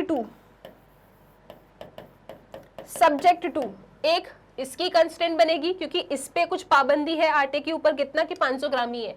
तुम केक 1 बनाओ, केक 2 बनाओ, इस केक 1 को इतना लगता है, केक 2 को इतना लगता है, हमारे पास तो टोटल इतना ही है, तो इसके ऊपर रेस्ट्रिक्शन है, तो इसके साथ ही आप पहली अपनी कंस्टेंट बना लेंगे। तो कंस्टेंट क्या बनेगी, 200 ग्राम, 1 काइंड ऑफ केक। आपको कितने बनाने हैं, केक 1 एग्स, तो 200 ग्राम तो लगता ही है, एक केक बनाओगे तो 200 ग्राम आटा लग रहा है। आप कितने बना रहे हो, एग्स, तो कितना आटा लगेगा, 200 एग्स। उसके बाद another kind requires 100 gram of floor, जो दूसरा काइंड का केक है उसे 100 ग्राम आटा लगता है। आप तो वाई बना रहे हो सेकेंड टाइप के केक को, तो कितना आटा लग जाएगा, 100 वाई, तो यहाँ लिखोगे 100 वाई, ठीक है। इसको 200 एक्स और इसको 100 वाई आटा लग रहा है। लेकिन आपके पास जो फ्लोर है, जो आटा है, तो मैक्स टू मैक्स वो कितना है, 500 ग्राम, इससे ज़्यादा नहीं है, ठीक है ना। 500 ग्राम ही लेंगे हम, 5000 ग्राम ही है, इससे ज़्यादा नहीं हो सकता। मतलब ये जो आटे वाला कंस्ट्रेंट है ना, ये इतना ही है, इससे ज़्यादा नहीं बना सकते आप। इतना ही आटा है, बनाओ कितने केक बना लोगे। तो आपने कहा ठीक है ना, 200x + 100y आटा का constant, it is less than equal to 5000, right. Clear है ये चीज। क्यों लेस देन इक्वल टू का साइन बनाया, ग्रेटर देन इक्वल टू का साइन क्यों नहीं बनाया, क्योंकि आपके पास लिमिटेड है flour, it is only 5 kg, right. तो आपको इसमें जो कंस्टेंट बनानी है, आप ग्रेटर देन 5 kg नहीं ले सकते कि बनाते रहो केक, नहीं, आपके पास लिमिटेड है इंग्रेडिएंट कि इतना ही है, बनाओ। तो आपने कहा ठीक है, आटे का कंस्टेंट कितना है, less than equal to 5000। Okay, clear है ये चीज। पिछले वाले क्वेश्चन में क्या हुआ था कि विटामिन ए एटलीस्ट इतनी तो होनी चाहिए, ज्यादा भी होगी तो फर्क नहीं पड़ेगा। आटा आपके पास लिमिटेड ही है, इतने आटे का ही बनाओ केक। तो मैंने कहा ठीक है, इसको कितना लगता है, इसको कितना लगता है, दोनों को ऐड करो, तो दोनों में it should be less than equal to 5000, तब मैं बना पाऊंगी केक को। अब बात करते हैं फैट की। तो यहाँ पे पहले वाले काइंड ऑफ केक को लगता है 25 ग्राम, हमने बनाए x है तो 25x। फिर दूसरे वाले टाइप ऑफ केक को लगता है 50 ग्राम, हमने बनाए हैं y, तो 50y। ये तो फैट हो गया, इतना फैट, लेकिन इससे ज्यादा नहीं ले सकते हो आप, इतना ही है, बनाओ। कैसे बनाओगे, तो आप लिखोगे लेस देन इक्वल टू 1000। तो ये इस पे रेस्ट्रिक्शन है कि आपको फ्लोर लेना है, आपको फैट लेना है, लेकिन इतना ही होना चाहिए। तो मैंने इंडिविजुअली इनकी रेस्ट्रिक्शन दी थी, तो एक इसका कंस्टेंट बनाया, एक इसका कंस्टेंट बनाया। आपका ऑब्जेक्टिव क्या है, मैक्सिमम नंबर ऑफ केक बनाना। आपने कहा ठीक है, केक 1 हमने x बनाए, केक 2 हमने y बनाए, मैक्सिमम कितने बना देंगे, x + y बना देंगे। रेस्ट्रिक्शन हमेशा वो ही चीज से बनती है जहां पे कुछ ना कुछ दिया होता है। जैसे पिछले वाले क्वेश्चन में कहा था कि एटलीस्ट इतना विटामिन ए, इतना विटामिन बी, वहां पे रेस्ट्रिक्शन था विटामिन के ऊपर। मतलब हम श्योर हो गए थे कि एक कंस्टेंट हमारी विटामिन ए के लिए बनेगी, एक विटामिन बी के लिए बनेगी। यहाँ पे पाबंदी किसके ऊपर है, आटे के ऊपर और फैट के ऊपर। तो यहाँ पे जो आप रेस्ट्रिक्शन बनाएंगे वो एक आटे वाली रेस्ट्रिक्शन होगी, एक फैट वाली रेस्ट्रिक्शन होगी। और यहाँ पे कितना है फ्लोर, 5000 ग्राम, कितना है फैट, आपके पास 1000 ग्राम, इससे ज़्यादा का आप यूज़ नहीं कर सकते। तो इसीलिए ऐसे बना। और नॉन नेगेटिव रेस्ट्रिक्शंस तो फ्री में आता है, आपको इसे लेना ही है, ठीक है जी। तो x > 0, y > 0। तो ये बन गए आपके रेस्ट्रिक्शंस, और यहाँ पे आपका काम हो जाता है पूरा। लेकिन क्वेश्चन में सिर्फ इतना नहीं करवाएंगे आपसे। यहाँ पे नॉन नेगेटिव क्यों लिया अपन ने, क्योंकि आप केक नेगेटिव में कैसे बनाओगे, तो इसलिए ये तो आपको हर जगह लिखना ही लिखना है, ठीक है। तो ये वाला क्वेश्चन तो काफी सिंपल था, राइट। और ये वाला क्वेश्चन आप प्रीवियस ईयर देखिए बहुत बार पूछा भी गया है। यहाँ पे मोस्टली स्टूडेंट्स कंफ्यूज होते हैं ऑब्जेक्टिव फंक्शन में, उनको लगता है कुछ दिया ही नहीं, ऑब्जेक्टिव फंक्शन के लिए दिया तो है मैक्सिमम नंबर ऑफ केक्स, आपको नंबर ऑफ केक्स को मैक्सिमाइज करना है, ठीक है जी, राइट। तो एक बार फिर से लिखते हैं अपन, ऑब्जेक्टिव फंक्शन है आपका मैक्सिमाइज z = x + y, ठीक है। और हमेशा एक यूनिट में कन्वर्ट कर दिया करो, जैसे ग्राम और केजी था तो मैंने ग्राम में कन्वर्ट कर लिया। तो 200x + 100y less than equal to, क्या ये कंसेप्ट समझ में आया? किसी को ऐसा तो नहीं लग रहा ग्रेटर देन इक्वल टू आएगा, इतना ही आटा है तो 5000 ही लोगे आप, ठीक है, लेस देन इक्वल टू। फिर क्या है आपके पास next, 25x + 50y less than equal to 1000, and obviously non negative restriction तो लेना ही है। तो ये तो आपने फॉर्मुलेशन कर दिया। अब आपको सॉल्यूशन भी फाइंड करना है। तो सॉल्यूशन फाइंड करने के लिए हम क्या करेंगे, हम बारी बारी से एक एक कंस्ट्रेंट को उठाएंगे, ठीक है। सबसे पहली constraint 200x + 100y less than equal to 5000, ठीक है। अब इक्वालिटी में कन्वर्ट करो, 200x + 100y = 5000। अब 100 को कॉमन ले लो, है ना, और कट कर दो, तो this will be 2x + y = 50, right. हमने क्या किया, 100 कॉमन ले लिया तो 2 0 उसके भी उड़ गए, ये आपकी इनइक्वालिटी छोटी सी बन गई। अब आप टेबल बना लें, यहाँ पे लिखोगे x, यहाँ लिखोगे y। y 0 लिया तो x कितना आएगा 25, x 0 लिया तो y आएगा 50। ठीक है, एक कंस्ट्रेंट का काम खत्म। दूसरे कंस्ट्रेंट को पकड़ो। अब दूसरा कंस्ट्रेंट क्या है आपका, 25x plus 50y less than equal to 1000। ठीक है, less than equal to 1000। Check करो एक बार, 1 kg। ठीक है, हाँ, लेस देन इक्वल टू 1000। अब क्या करेंगे हम, अब हम इसे इक्वालिटी बनाएंगे। इक्वालिटी में बनाएंगे कैसे, इक्वालिटी के लिए आप लिखेंगे 25x 50y is equal to 1000। फिर आप एक काम करें, यहाँ से 25 को कॉमन ले लें तो x plus 2y is equal to 1000 upon 25। 5 5 जा 25, 5 2 जा 10, 0 0, 5 1 जा 5 4 जा 0, तो 40 आपके पास आ रहा है। This is 40। अब आप 10th क्लास का मेथड लगाएंगे। यहाँ पे अपन वैल्यूज या कोऑर्डिनेट्स को फाइंड करेंगे। x को 0 ले लो तो y 20, y को 0 तो x 40। ठीक है, हमारे पास कोऑर्डिनेट्स आ गए। क्या क्या आ रहे हैं, 25, 0 ऐसे ऐसे लेना है x y एंड 0, 50। इसका कोऑर्डिनेट इधर क्या आ रहा है, कोऑर्डिनेट ऐसे ऐसे लेंगे आप लोग तो 0, 20 एंड 40, 0। ठीक है जी, अब क्या करना है, अब आपको प्लॉट करना है। तो चलो प्लॉट करते हैं। ग्राफ पेपर उठाएंगे आप लोग। ये रहा आपका y axis, this is your x axis. तो कैसा कैसा गैप लेना चाहिए आपको, गैप कैसे होने चाहिए यहाँ पे, 25, 50, 20, 40। तो 20-20 का गैप ले लेते हैं अपन। ठीक है, या फिर 10-10 का गैप ले लो। सो दिस इज ओरिजिन, यहाँ पे लिखो 10, 20, 30, 40, 50, 60, x एक्सिस। इधर आ जाओ, 10, 20, 30, 40, 50, 60, y एक्सिस।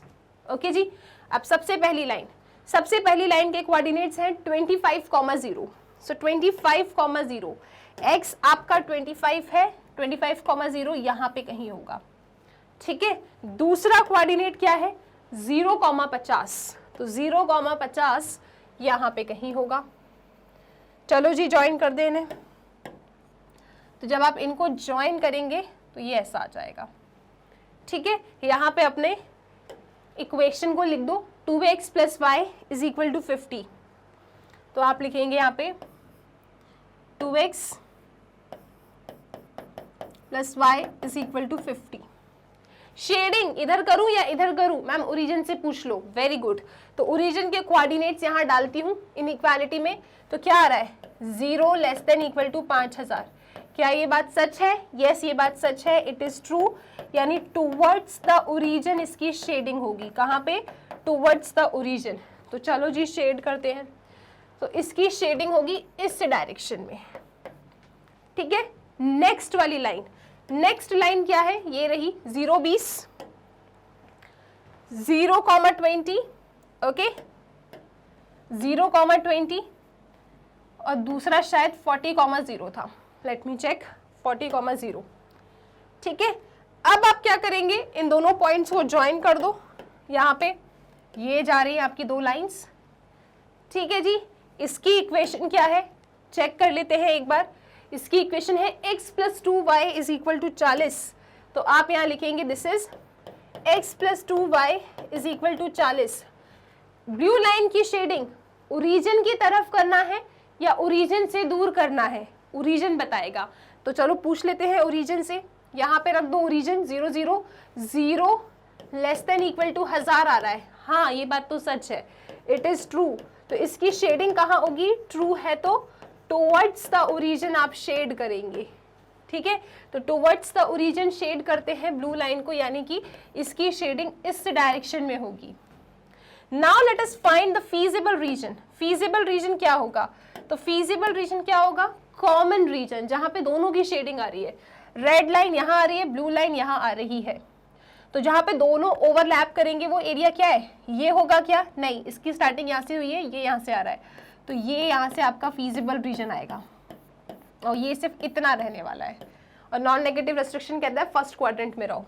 ये फीजिबल नहीं हो सकता क्योंकि यहाँ से पर्पल आएगा लेकिन रेड तो यहाँ से स्टार्ट हो रहा है, राइट। तो फीजिबल रीजन तो हमको मिल गया, फीजिबल रीजन मिल गया। अब कॉर्नर पॉइंट, ये वाला पॉइंट 0,20, ठीक है, ये आपका ओरिजिन, यहाँ पे भी दो लाइंस इंटरसेक्ट कर रही है फीजिबल रीजन के पास। ये वाला पॉइंट है आपका 25,0, ठीक है, और ये वाला पॉइंट आप फाइंड कर लेंगे। दिस पॉइंट कैसा है, ये रेड एंड ब्लू लाइन का इंटरसेक्शन है। तो रेड एंड ब्लू लाइन को आप क्या करें, एलिमिनेशन मेथड लगाएं और x एंड y फाइंड कर लें। तो मेरे पास लाइन है 2x + y = 50, ब्लू लाइन में 2 का मल्टीप्लाई कर रही हूँ, तो 2x + 4y = 80, ठीक है। Now let us subtract them, ये चला गया, ये कितना आया -3y, ये कितना आया 8 में से 5 किया -30, तो ये चला गया, y = 10 आ रहा है। y आपके पास 10 आ गया, यहाँ रखो, तो 50 - 10 40, 40/2 20, तो आपके पास x आ रहा है 20, तो 20,10, दिस इज 20,10, ठीक है जी। ये आपने सारे कॉर्नर पॉइंट्स निकाल लिए। कॉर्नर पॉइंट्स फाइंड करने के बाद हम बनाएंगे अपना ऑब्जेक्टिव फंक्शन वाला टेबल। तो चलो ऑब्जेक्टिव फंक्शन वाला टेबल बनाते हैं, ठीक है। ऑब्जेक्टिव फंक्शन वाले टेबल में हम लिखते हैं कॉर्नर पॉइंट एंड अपना ऑब्जेक्टिव फंक्शन। सो कॉर्नर पॉइंट क्या है, यहाँ पे कॉर्नर पॉइंट और ऑब्जेक्टिव फंक्शन था मैक्सिमाइज करना कि कितने तो मैक्स टू मैक्स केक बना सकते हो। तो मैंने कहा था x + y बना सकते हैं मैक्स टू मैक्स, ठीक है जी। कॉर्नर पॉइंट क्या क्या है, 0,0, या तो चलो मन ही नहीं कर रहा, बिल्कुल नहीं बना रहे, या फिर 0,20, या फिर 20,10, देन 25,0। चलो कैलकुलेशन कर दो फटाफट, x एंड y की जगह पे 0 0, तो ये 0 आ रहा है, यहाँ पे रखेंगे तो 20, ये आ रहा है 30 और ये आ रहा है 25। सबसे बड़ी वैल्यू क्या है, सबसे बड़ी वैल्यू है 30, यानी आप इतने लिमिटेड क्वांटिटी में मैक्स टू मैक्स कितने केक बना सकते हो, आप 30 केक बना सकते हो, जिसमें से 20,10, 20,10 मतलब फर्स्ट काइंड का जो केक है वो 20 बन जाएगा और दूसरे काइंड का केक आप 10 बना लेंगे, ठीक है। सो आप लिख देंगे कि maximum number of cake, maximum number of cake that can be made is 30, out of which 20 can be made of type 1, ठीक है, and 10 can be made of type 2। तो ये भी बता दिया, क्योंकि ये x है ये y है और हमने अपने फंक्शन में लिखा था, अपने ऑब्जेक्टिव फंक्शन में हमने लिखा था, यहाँ पे देखो, let x number of cakes be of type 1 and y number of cakes be of type 2। तो 20,10 मतलब 20 आप x केक 1 बना लेंगे और 10 आप केक 2 बना लेंगे। मैक्सिमम कितने बना पाएंगे केक, 30 केक बना पाएंगे इस डेटा के हिसाब से। तो आई होप ये क्वेश्चन क्लियर है, राइट। सबसे पहले फॉर्मुलेशन, एक एक कंस्ट्रेंट को लेंगे, कंस्ट्रेंट को लेके प्लॉट करेंगे। बाउंडेड फीजिबल रीजन था, मतलब कोई वेरिफिकेशन की जरूरत नहीं है, जो सबसे बड़ा होगा वही मैक्सिमम होगा। उसके बाद हमने बता दिया कि टोटल कितने बन सकते हैं, जिसमें से कितने आपके केक 1 है और कितने केक 2 है। स्क्रीनशॉट। सो आई होप ये क्वेश्चन क्लियर है। नेक्स्ट क्वेश्चन को आप लोग रीड कीजिए, क्वेश्चन नंबर 3। क्वेश्चन नंबर 3 कहता है कि a factory makes tennis rackets and cricket bats. ठीक है, एक फैक्ट्री है जो टेनिस रैकेट बना रही है और क्रिकेट बैट बना रही है। A tennis racket takes 1.5 hours of machine time and 3 hours of craftsman's time. ठीक है, in its making, while a cricket bat takes 3 hours of machine time and 1 hour of craftsman time। तो मुझे ना इतना पढ़ के तो कुछ कुछ समझ में ये आ रहा है कि अपने पास ना क्या क्या है। एक तो है टेनिस रैकेट जो हमको बनाना है, और एक हमारे पास है क्रिकेट बैट। फिर इनने क्या कहा कि a tennis racket takes 1.5 hours of machine time and 3 hours of craftsman's time। मतलब कुछ मशीन टाइम के बारे में चर्चा कर रहे हैं ये लोग। टेनिस रैकेट कुछ मशीन टाइम लेता है और कुछ क्राफ्टमैन्स टाइम लेता है। ठीक है, ये दो तरीके के समय हैं जो आपका टेनिस रैकेट बनने में लेता है। ठीक है, टाइम नहीं लिख रही, अंडरस्टूड है कि टाइम है। ओके राइट, आगे रीड किया हमने तो देखा कि a tennis racket takes 1.5 hours of machine time. ये 1.5 आवर्स लेता है मशीन टाइम का और 3 आवर्स लेता है craftsman's time in it making, while a cricket bat takes 3 hours of machine time and 1 hour of craftsman's time. In a day, the factory has the availability of not more than 42 hours of machine time.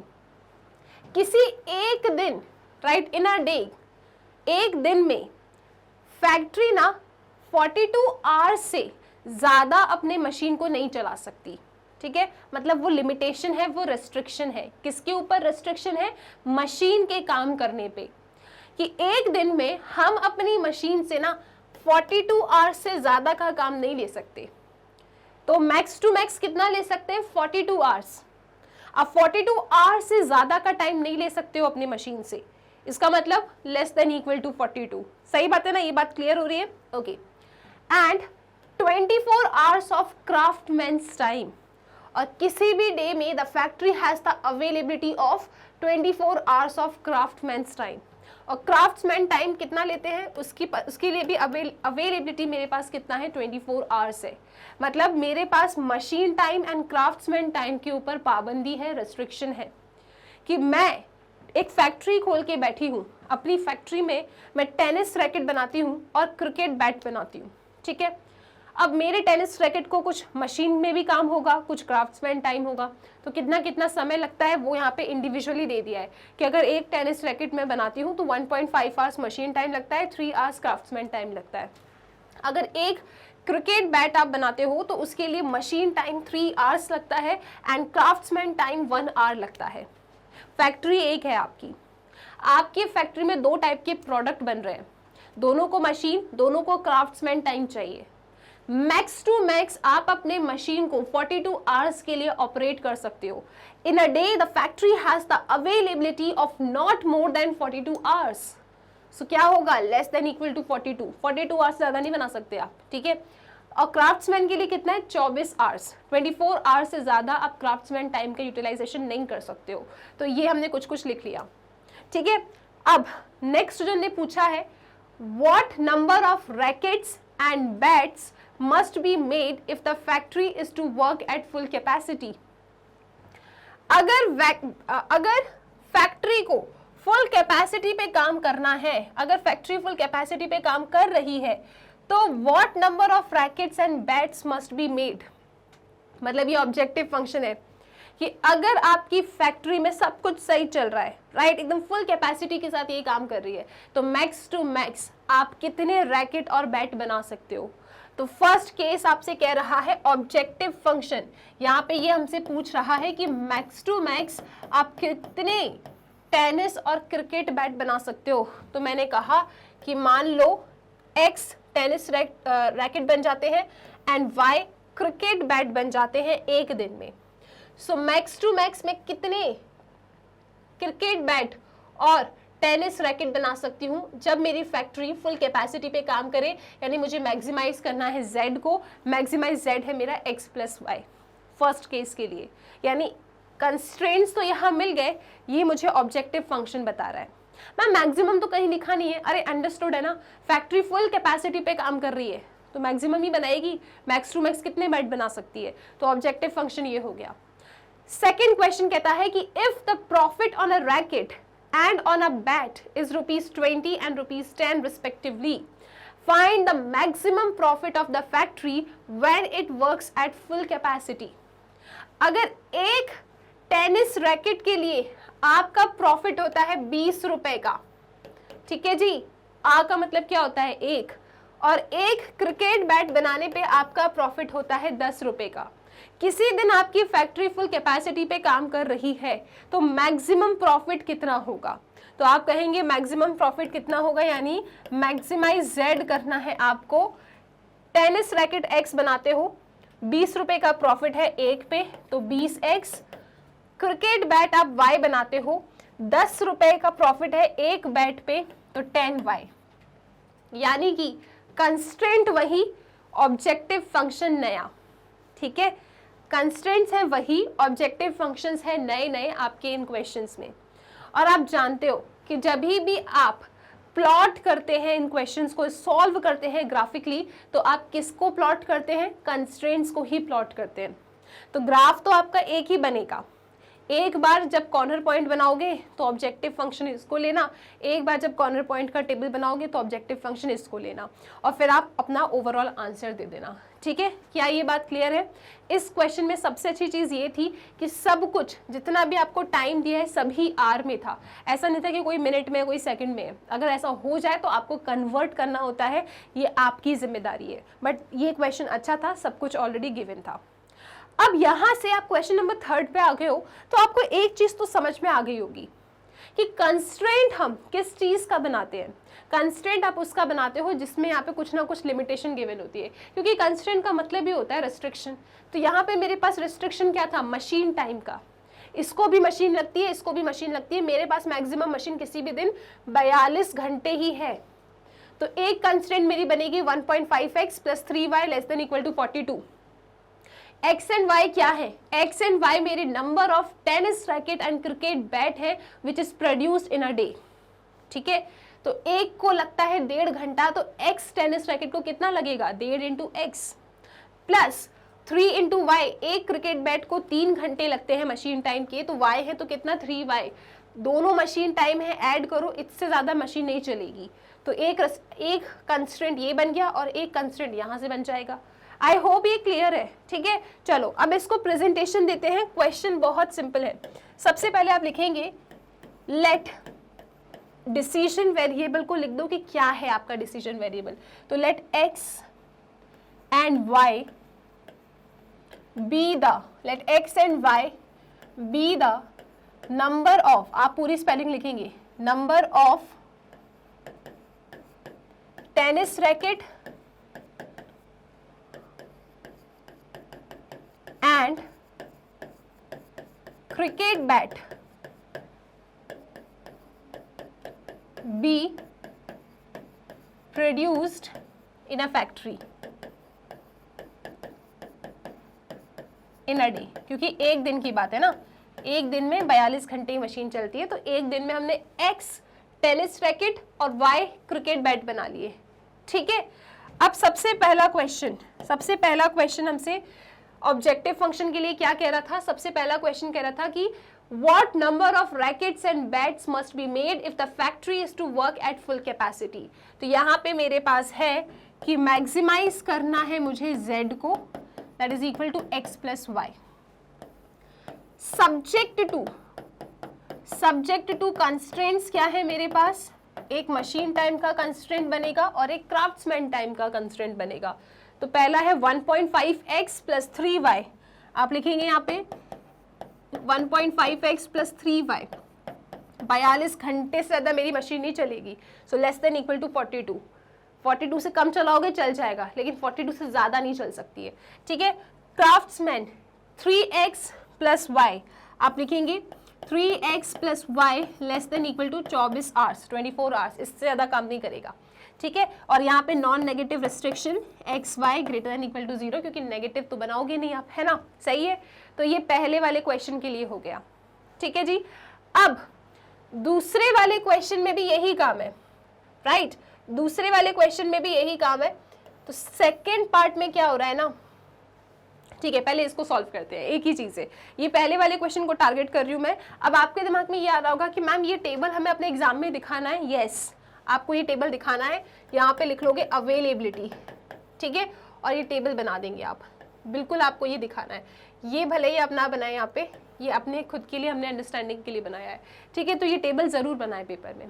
पहले question को target कर रहे हैं, चलो देखते हैं कि कितना मैक्सिमम नंबर ऑफ हम टेनिस रैकेट और क्रिकेट बैट बना लेंगे जब हमारी फैक्ट्री एकदम मैक्सिमम कैपेसिटी के साथ काम कर रही है। ओके, सो ऑब्जेक्टिव फंक्शन क्या है? Maximum z = x + y। Constraints तो यही है।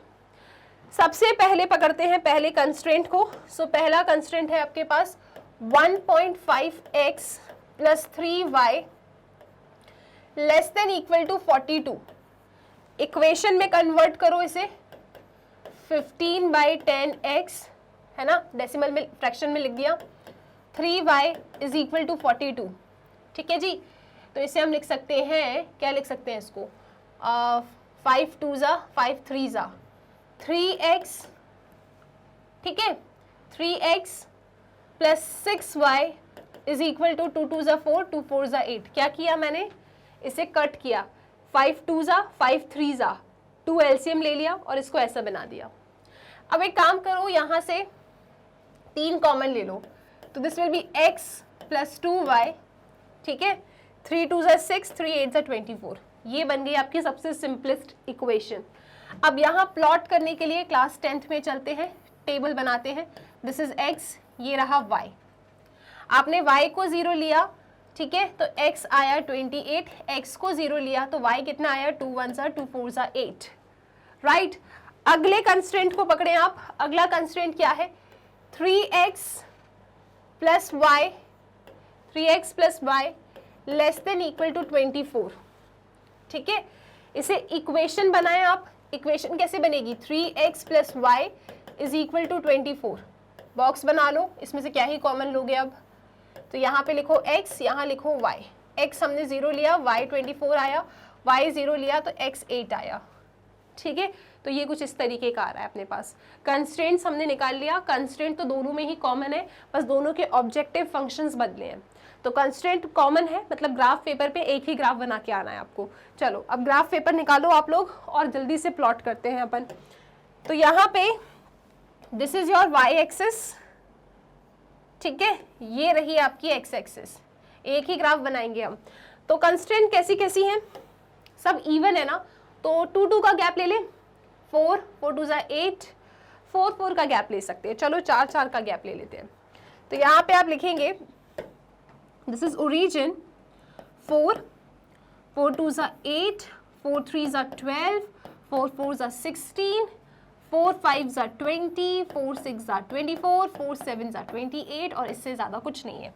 आगे चलो, 4 1 ज़ा 4, 4 2 ज़ा 8, 4 3 ज़ा 12, 4 4 ज़ा 16, 20, 24, 28, y एक्सिस चेक कर लो, 4 8 12 16 20 24 28। ठीक है, अब प्लॉट करते हैं। सबसे पहले 28,0, 28,0, सो 28,0 ये रहा वो point.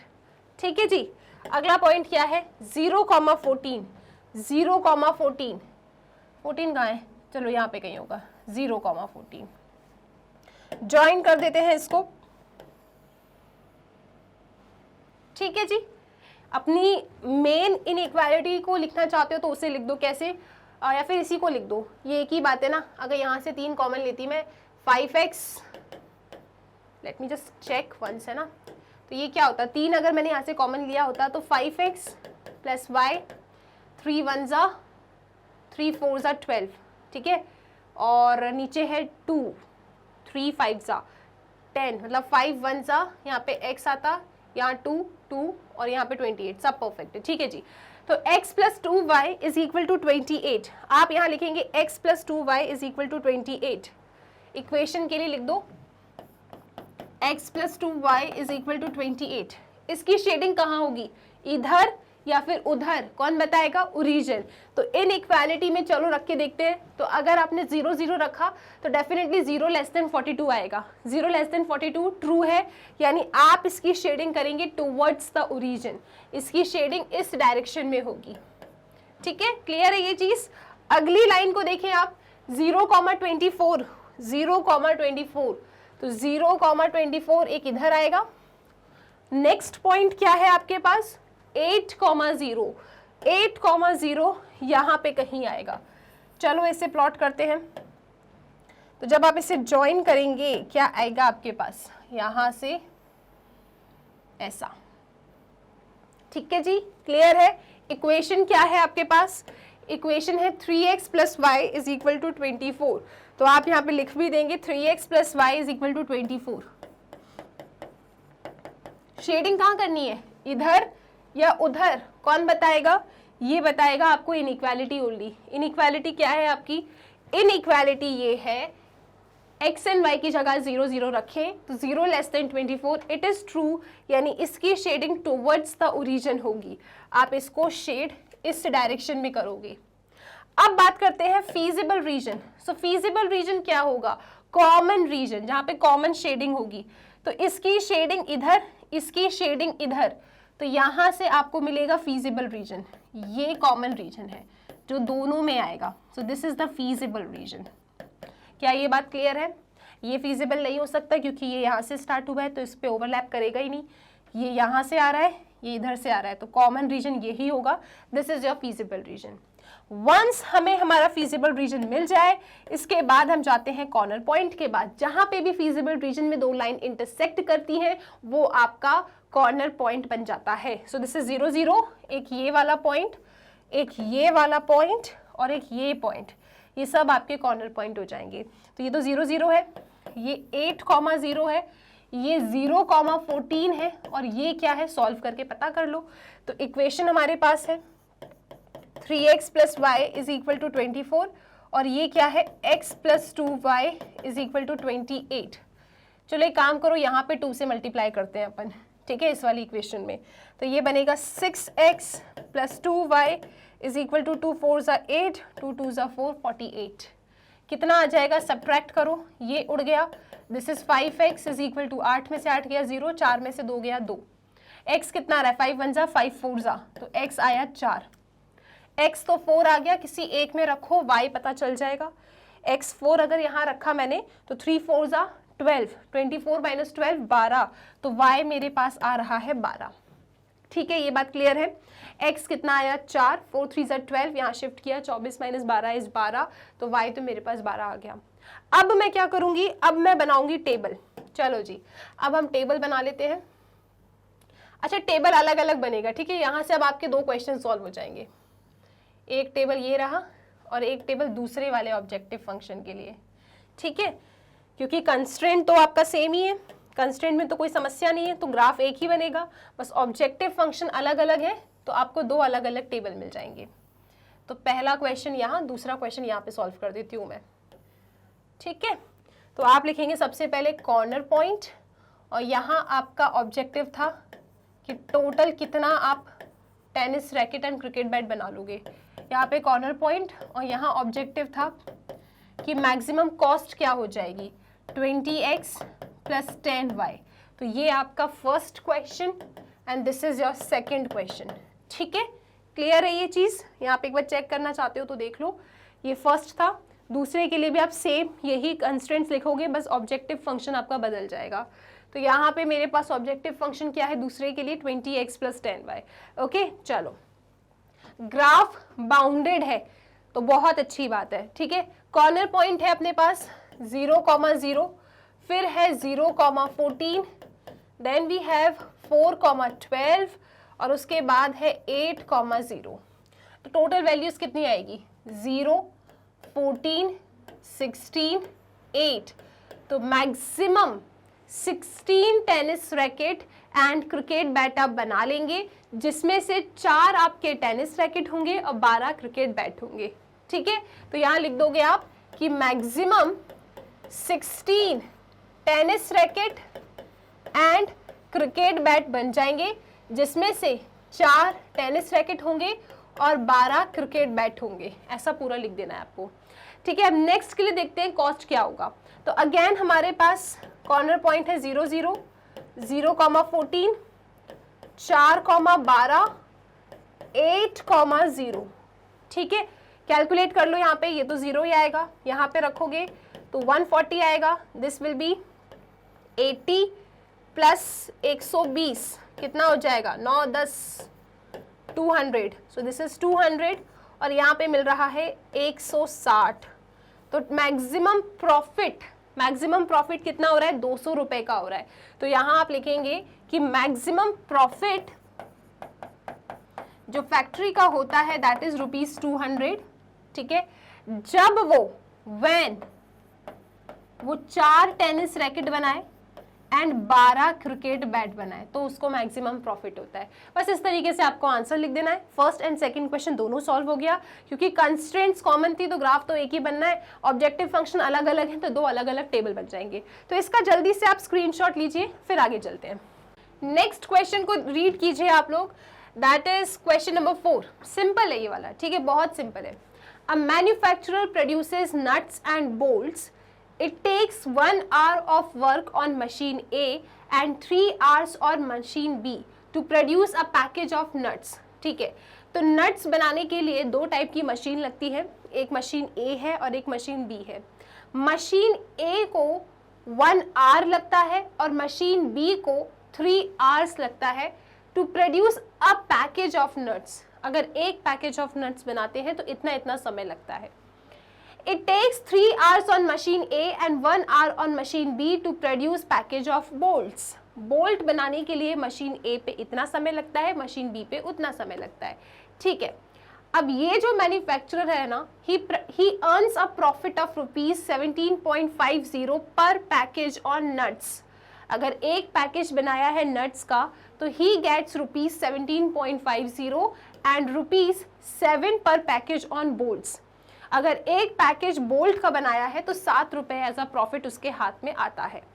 How many packages of each should be produced each day so as to maximise his profit. अब इसके प्रॉफिट को मैक्सिमाइज करने के लिए एक दिन में, एक दिन में वो कितना package of nuts and bolt बनाए, क्योंकि उसका ओवरऑल प्रॉफिट कब होगा, जब दोनों को ऐड करोगे, एक ही मैन्युफैक्चरर है। So how many packages of each nut and bolt, कि कितने पैकेज ये हर दिन बनाए सो दैट उसका प्रॉफिट मैक्सिमम हो। एक पैकेज बनाने पे नट पे इतना पैसा है, एक पैकेज बोल्ट बनाने पे कितना पैसा है वो गिवन है। आप ऐसा कितने नंबर ऑफ पैकेजेस बना लें ईच टाइप के सो दैट उसको मैक्सिमम प्रॉफिट मिले, ये आपको बताना है। ठीक है, if he operates his machine for at most 12 hours a day।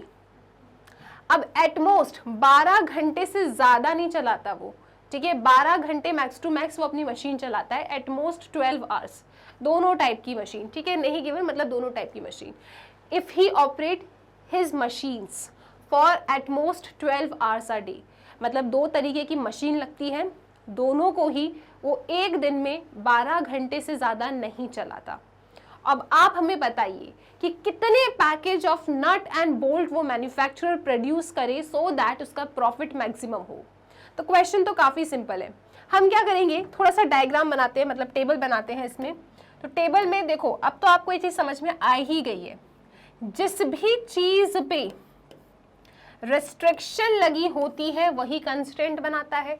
तो आप यहाँ पे लिख देंगे, देखो आपको लगता है मशीन ए और आपको लगता है मशीन बी। बनाते क्या हैं आप बनाते हैं नट्स और बनाते हैं बोल्ट। ठीक है जी, नट्स एंड बोल्ट आप बनाते हैं।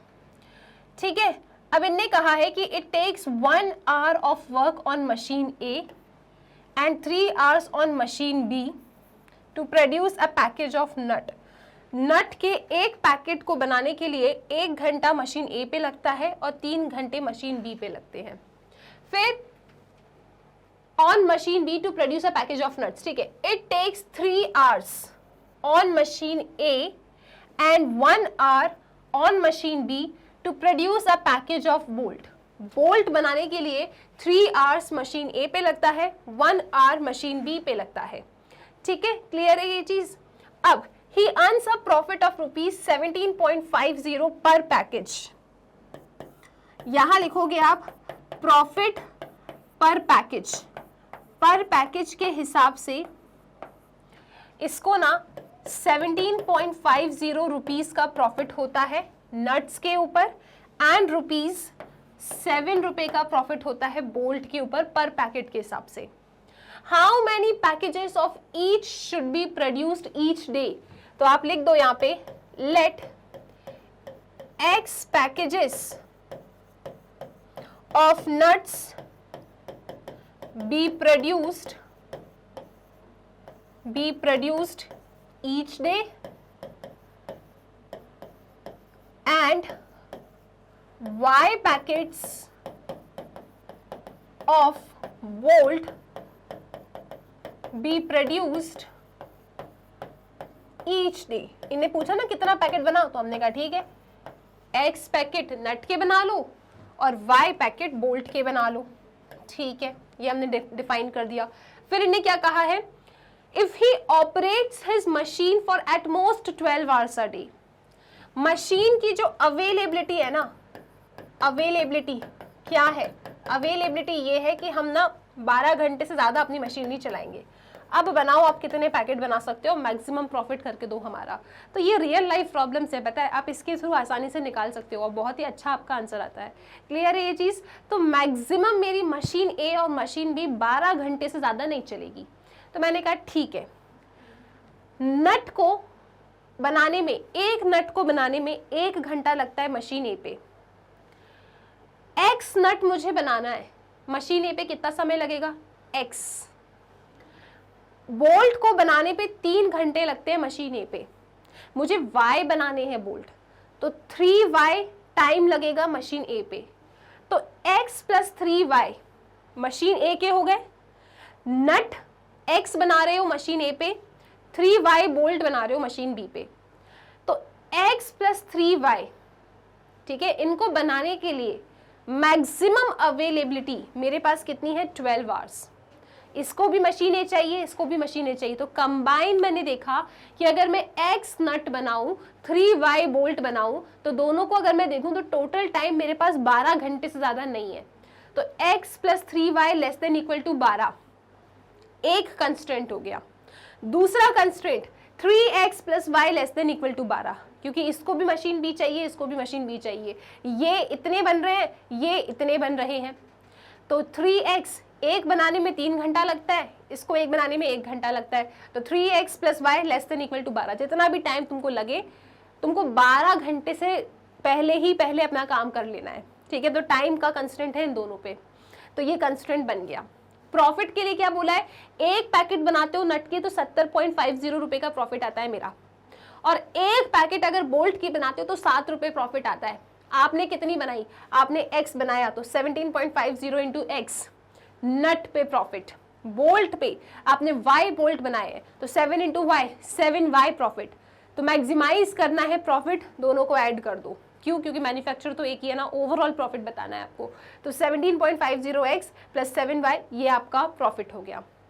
मतलब इसे मैक्सिमाइज करना है, किसे, प्रॉफिट को मैक्सिमाइज करना है। तो profit is your objective function. ठीक है, तो ये सब मैंने लिख दिया है। अब फटाफट अपन अपनी इनइक्वालिटीज बनाते हैं और खत्म करते हैं। एक्स एंड वाई भी मैं डिफाइन कर चुकी हूँ। ठीक है, तो मेरा जो ऑब्जेक्टिव फंक्शन है यहाँ पे मैक्सिमाइज z आपका ऑब्जेक्टिव फंक्शन है ना, आपको मैक्सिमाइज करना है z को, दैट इज प्रॉफिट को, that is 17.50x 17.50x plus 7y, ये तो ऑब्जेक्टिव फंक्शन हो गया। सब्जेक्ट टू कंस्ट्रेंट्स, कंस्ट्रेंट्स क्या है, पहला मशीन ए का कंस्ट्रेंट बनेगा, दूसरा मशीन बी का कंस्ट्रेंट बनेगा, that is x plus 3y less than equal to 12। आप लिखेंगे x plus 3y less than equal to 12, machine B का constraint 3x plus Y less than equal to 12, 3x plus Y less than equal to 12, and obviously non negative restrictions तो लिखना ही लिखना है। ठीक है, clear है ये चीज? चलो अब एक एक कंस्ट्रेंट को पकड़ते हैं और इन्हें सॉल्व करते हैं। सबसे पहला कंस्ट्रेंट x प्लस 3y, इधर ही आ जाओ, x plus 3y less than equal to 12, inequality है, इक्वालिटी बनाइए। तो x plus 3y is equal to 12। फिर बॉक्स बनाओ, क्लास 10th का मेथड लगाइए आप लोग। ये रहा x, ये रहा y, x को 0 लो तो y कितना आएगा 4, y को 0 लो तो x आ जाएगा 12। ठीक है, दूसरे कंस्ट्रेंट को पकड़ लो। दूसरा कंस्ट्रेंट क्या है आपके पास, दूसरा कंस्ट्रेंट है 3x plus Y less than equal to 12। Inequality है, इक्वेशन बनाओ। इक्वेशन क्या बनेगी, 3x plus Y is equal to 12। Okay, table बनाइए, ये रहा आपका टेबल, यहाँ लिखो x, ये रहा y, x को 0 लो तो y 12 आया, y को 0 लो तो x 4 आया, दैट्स इट। तो यहाँ पे आपके पास कोऑर्डिनेट्स क्या आ रहे हैं, कोऑर्डिनेट्स आ रहे हैं आपके पास 0,4 एंड 12,0। यहाँ पे आपको ऐसे प्लॉट करना है, हमेशा इसको ऐसा ऐसा ही लिखें प्लीज, ऐसा ऐसा ना लिखें, x और फिर y, तो 0,4 12,0। यहाँ पे क्या आएगा 0,12 एंड 4,0। ठीक है, आपने कोऑर्डिनेट्स निकाल लिया, ग्राफ पेपर निकालिए और यहाँ पे जल्दी से एक्सेस को बनाते हैं अपन। तो ये रहा y एक्सेस, ये रहा x axis. Non negative restriction क्या कहता है कि फर्स्ट क्वाड्रेंट में रहो। कोऑर्डिनेट्स कैसे हैं 4 12, मैक्स टू मैक्स इतना ही है। तो चलो 4 का टेबल ही लिख देते हैं अपन यहाँ पे स्केल में। तो स्केल में लिखेंगे दिस इज ओरिजिन, यहाँ पे लिखो 4 1 जा 4, 4 2 जा 8, 4 3 जा 12, 4 4 जा 16, ये खत्म। दिस इज एक्स एक्सिस, यहाँ पे भी आ जाओ 4 8 12 16, ये रही y एक्सिस। अब प्लॉट करते हैं। तो सबसे पहला कोऑर्डिनेट 0,4 12,0, 0,4 0,4 0,4 ये रहा, दिस इज 0,4 एंड 12,0 ये रहा। ज्वाइन कर दो इन्हें, इन दोनों लाइन को ज्वाइन कर दीजिए, ये जा रही है आपकी लाइन। लाइन का नाम क्या है, लाइन का नाम है x plus 3y equal to 12। Line का नाम है x plus 3y is equal to 12। Shading कहाँ करनी है, इधर ओरिजिन की तरफ या ओरिजिन से दूर, ओरिजिन से पूछ लो, इनइक्वालिटी में ओरिजिन को डालिए। तो यहाँ जब आप 0 0 डालेंगे तो आपको क्या मिलेगा, 0 लेस देन इक्वल टू 12 मिलेगा। मतलब ये चीज़ तो ट्रू है, और ट्रू है तो टुवर्ड्स है। किसके टुवर्ड्स शेडिंग करनी है आपको, ओरिजिन के टुवर्ड्स शेडिंग करनी है। तो आप यहाँ पे ओरिजिन के टुवर्ड्स करेंगे शेडिंग, यानी कि इस डायरेक्शन में। ओके, नाउ नेक्स्ट वाली लाइन, अगली लाइन क्या है आपके पास, तो आओ जरा उसके कोऑर्डिनेट देखें। 0,12 4,0, तो 0,12 0,12 यहाँ आएगा, 4,0 यहाँ पे आएगा। ठीक है, दोनों को ज्वाइन कर दो। चलो, तो जब दोनों को ज्वाइन करोगे ये रही सीधी लाइन।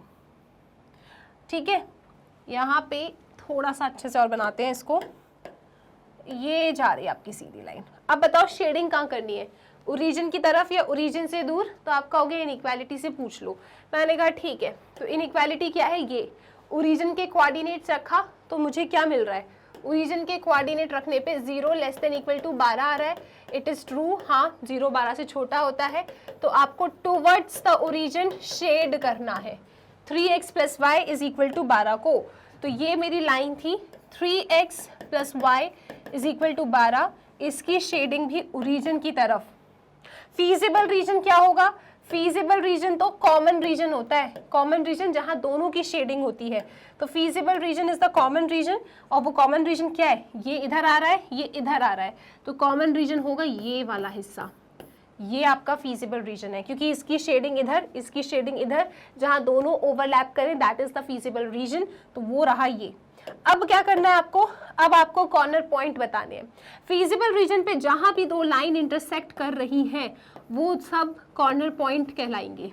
ठीक है, तो यहाँ पे जो कॉर्नर पॉइंट है वो बनेगा 0,0, दिस इज 0,4, ये क्या है 4,0, और ये क्या है ये आप खुद फाइंड करेंगे। कैसे, इन दोनों लाइन के इंटरसेक्शन को सॉल्व करके, यानी दोनों लाइन को सॉल्व कीजिए, आपको पता चल जाएगा ये क्या है।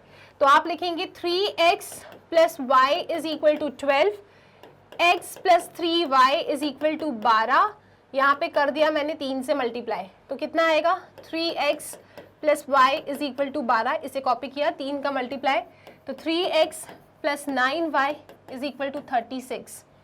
सब्ट्रैक्ट कर दो, ये चला गया, minus 8y is equal to 36 में से 12 गया तो कितना आएगा 24, तो माइनस 24, तो ये आएगा 8 1 जा 8 3 जा, तो y की वैल्यू तो 3 आ रही है, y 3 आ गया, यहाँ रखो 12 में से 3 गया 9, तो 3,3 आपको यहाँ मिल रहा है 3,3, 3 3 9 10 11 12, यस। तो 3,3 इसका भी कॉर्नर पॉइंट का वर्टेक्स आपने निकाल लिया। अब क्या करोगे, अब आप बनाओगे टेबल। टेबल बनाते हैं और देखते हैं कि मैक्सिमम वैल्यू कितनी आ रही है। सो ये रहा ऑब्जेक्टिव फंक्शन वाला टेबल, ठीक है। यहाँ पे लिख लो आप सब कुछ, कॉर्नर पॉइंट एंड आपका ऑब्जेक्टिव फंक्शन, राइट। सो कॉर्नर पॉइंट और ऑब्जेक्टिव फंक्शन है मैक्सिमाइज करना z को। z है 17 पॉइंट, कितना था 17 पॉइंट, कहाँ गया 17.50x, 17.50x प्लस 7y, ये रहा आपका ऑब्जेक्टिव फंक्शन, ठीक है। अब कॉर्नर पॉइंट को रखो, वैल्यूज फाइंड करो, जो सबसे बड़ी होगी that will be your maximum value. तो कॉर्नर पॉइंट क्या क्या है, कॉर्नर पॉइंट है 0 0, कॉर्नर पॉइंट है 0,4, 3,3 और उसके बाद क्या है 4,0, 4,0। चलो जी, सबसे बड़ी वैल्यू क्या होगी, ये तो 0 हो जाएगा, 4 7 28, यहाँ पे दोनों को कैलकुलेट करना है। तो 17 डिवाइडेड बाई 100 है ना, x क्या है 3 प्लस 7 3 21, तो ये कितना होगा, इससे ये चला गया 5 2 5 3 15, 5 5 25, 35 इंटू 3 3 5 15, 3 3 9 10, 105/2 प्लस 21 कितना आ जाएगा। आप 105 को ही डिवाइड कर लो, 105 को 2 से डिवाइड करो, 2 5 10 0, दिस इज 5, 2 2 4, 1.0, 2 5 10, तो 52.5, इसका आउटकम कितना आ रहा है 52.5 को ऐड कर दो 21 से, 21 ऐड करो इसमें, तो दिस इज 5 3 7, तो इसका आंसर 73.5 आ रहा है। आता है तो आने दो, कोई समस्या नहीं है, 73.5 इसका आंसर है। चलो अब ये वाला पॉइंट डालते हैं इसमें अपन और चेक करते हैं कितना आ रहा है।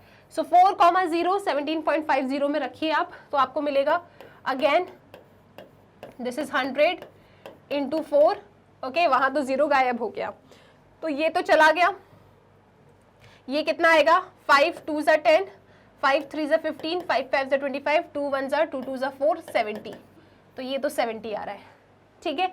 अब सबसे बड़ी वैल्यू क्या है इसमें, सबसे बड़ी वैल्यू है 73.5, यानी मैक्सिमम प्रॉफिट कितना हो रहा है, मैक्सिमम प्रॉफिट हो रहा है 73.5। कब, जब वो 3 पैकेजेस ऑफ क्या बनाए, नट एंड 3 पैकेजेस ऑफ बनाए बोल्ट, है ना, यही क्वेश्चन था नट एंड बोल्ट वाला, राइट। तो मैक्सिमम प्रॉफिट आप लिखेंगे यहाँ पे कि maximum profit is rupees 73.5 when he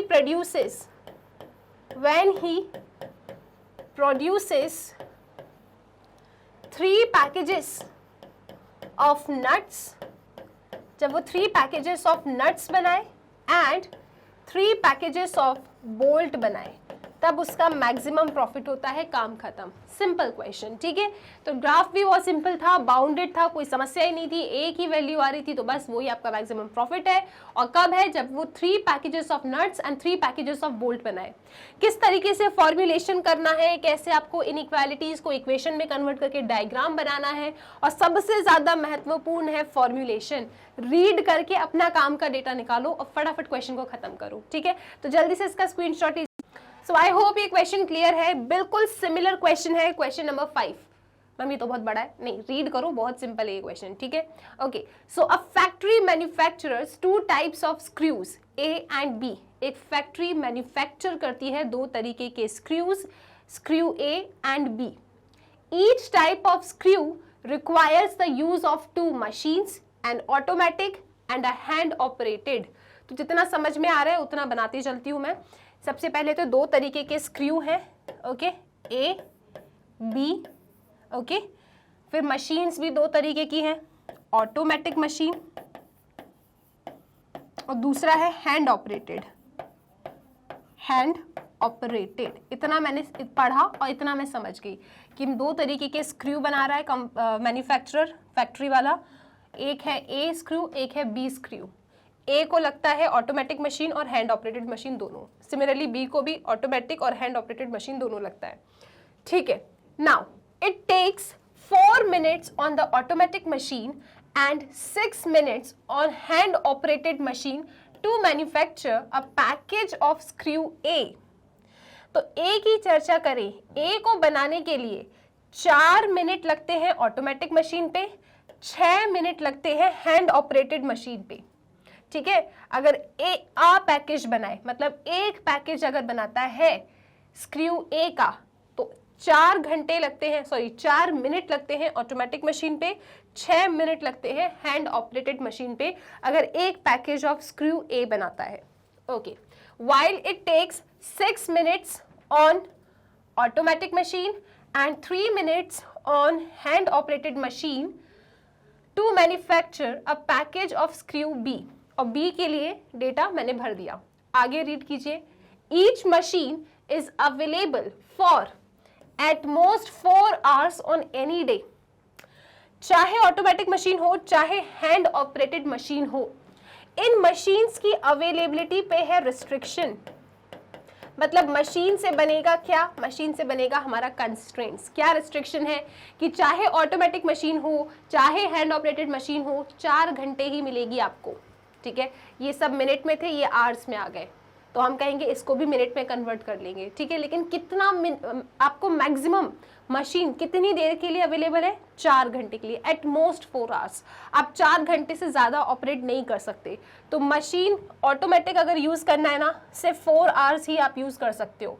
ठीक है, 4 घंटे से ज़्यादा यूज़ नहीं कर सकते। अब आवर से मिनट में कन्वर्ट करेंगे 60 से मल्टीप्लाई करके, राइट। इसी तरीके से हैंड ऑपरेटेड मशीन भी एट मोस्ट, चाहे आप ए के लिए यूज़ करें चाहे बी के लिए यूज़ करें, हम आपको मशीन सिर्फ और सिर्फ 4 आवर्स के लिए ही देंगे, मतलब 4 × 60।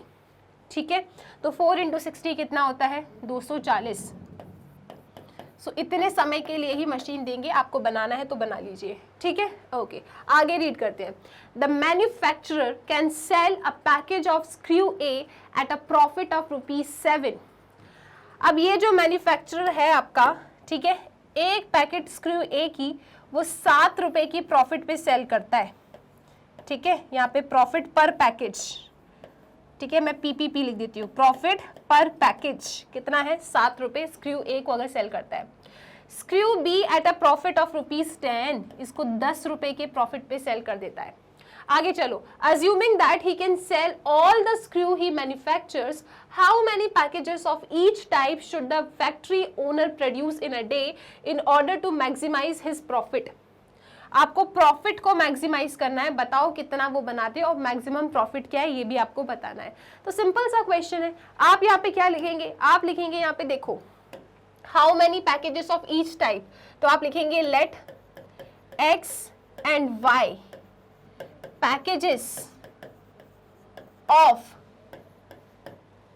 क्या, of type A screw and type B screw be made by manufacturer in a day। ठीक है जी, ये हमने लिख दिया कि A बनाओ भाई तुम X और B बनाओ Y। आपको मैक्सिमाइज करना है प्रॉफिट। एक पैकेट बनाते हो A को तो 7 रुपए मिलते हैं, आपने X बनाया तो 7X।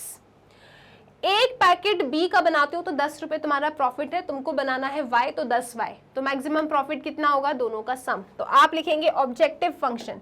इस क्वेश्चन में आपका ऑब्जेक्टिव फंक्शन क्या है, मैक्सिमाइज करना प्रॉफिट को, दैट इज 7x + 10y। ये आपका ऑब्जेक्टिव फंक्शन हो गया। ठीक है, कंस्ट्रेंट्स सामने लिखिए, बस आपको लिख देना है 4x + 6y <= 240। तो आप लिखेंगे सब्जेक्ट टू 4x + 6y <= 240। दूसरा क्या है, 6x + 3y 6x + 3y <= 240। And obviously non negative restrictions तो लिखना ही है। ठीक है जी, क्लियर है ये। अब क्या करेंगे, आप एक एक कंस्ट्रेंट को पकड़ेंगे और सॉल्व करेंगे। तो पहली कंस्ट्रेंट है 4x + 6y <= 240। इनइक्वालिटी है, इक्वेशन में कन्वर्ट करो। कैसे, आप लिखेंगे 4x + 6y = 240।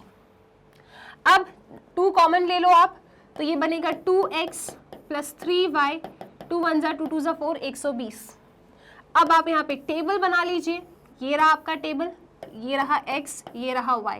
x को 0 लिया तो y कितना आएगा, 3 1 जा 3 4 जा 12 0। y को 0 लिया तो ये कितना आएगा, 2 1 जा 2 6 जा 12 0। ठीक है, दूसरे कंस्ट्रेंट को पकड़ो आप। दूसरा कंस्ट्रेंट क्या है, दूसरा कंस्ट्रेंट सामने रखा है 6x plus 3y less than equal to 240, hand operated machine का कंस्ट्रेंट, राइट। अब इसे आप इक्वालिटी में लिखेंगे, 6x plus 3y is equal to 240। 3 common ले लो तो 2x plus y is equal to 80। 3 common लिया हमने, है ना, तो 2x y और 3 8 24 0।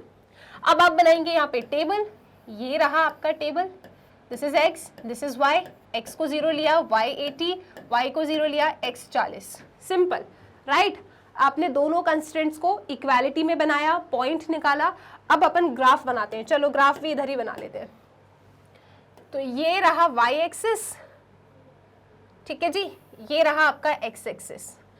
अब यहाँ पे आपको स्केल कैसी लेनी है चेक कर लो आप। ये रहा ओरिजिन, 40 60 20 20 20 का अंतर ले लो।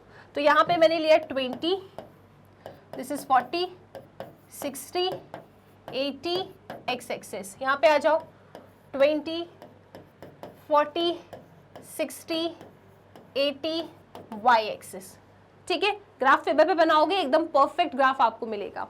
सबसे पहला कोऑर्डिनेट ऐसे ऐसे नहीं, ऐसे ऐसे लेना है, x फिर y, 0,40 0,40 यानी कि यहाँ पे 60,0 60,0 यानी कि यहाँ पे। चलो दोनों को ज्वाइन कर दो आप इन्हें ज्वाइन करेंगे, ऐसे जाएगी आपकी लाइन।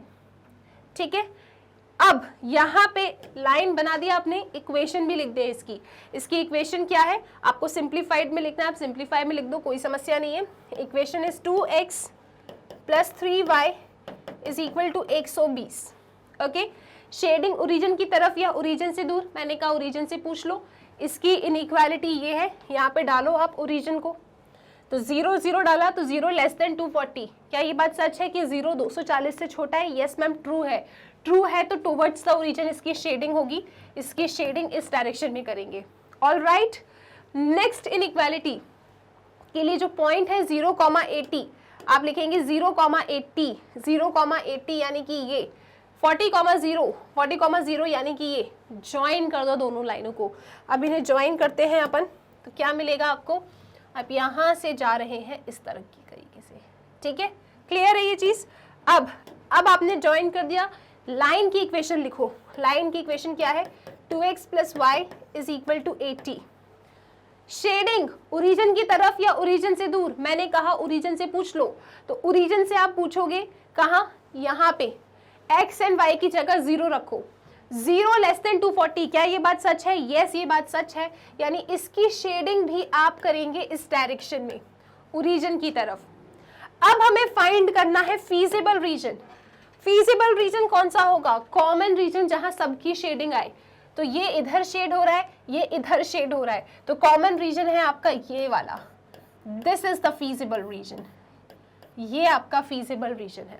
ठीक है, इसकी शेडिंग इधर, इसकी शेडिंग इधर, तो कॉमन तो यही है। फीजिबल रीजन पता करने के बाद फीजिबल रीजन पे जहां भी दो लाइन इंटरसेक्ट कर रही है that is known as corner point. तो एक ये कॉर्नर पॉइंट है, एक ये कॉर्नर पॉइंट है, एक ये और एक ये।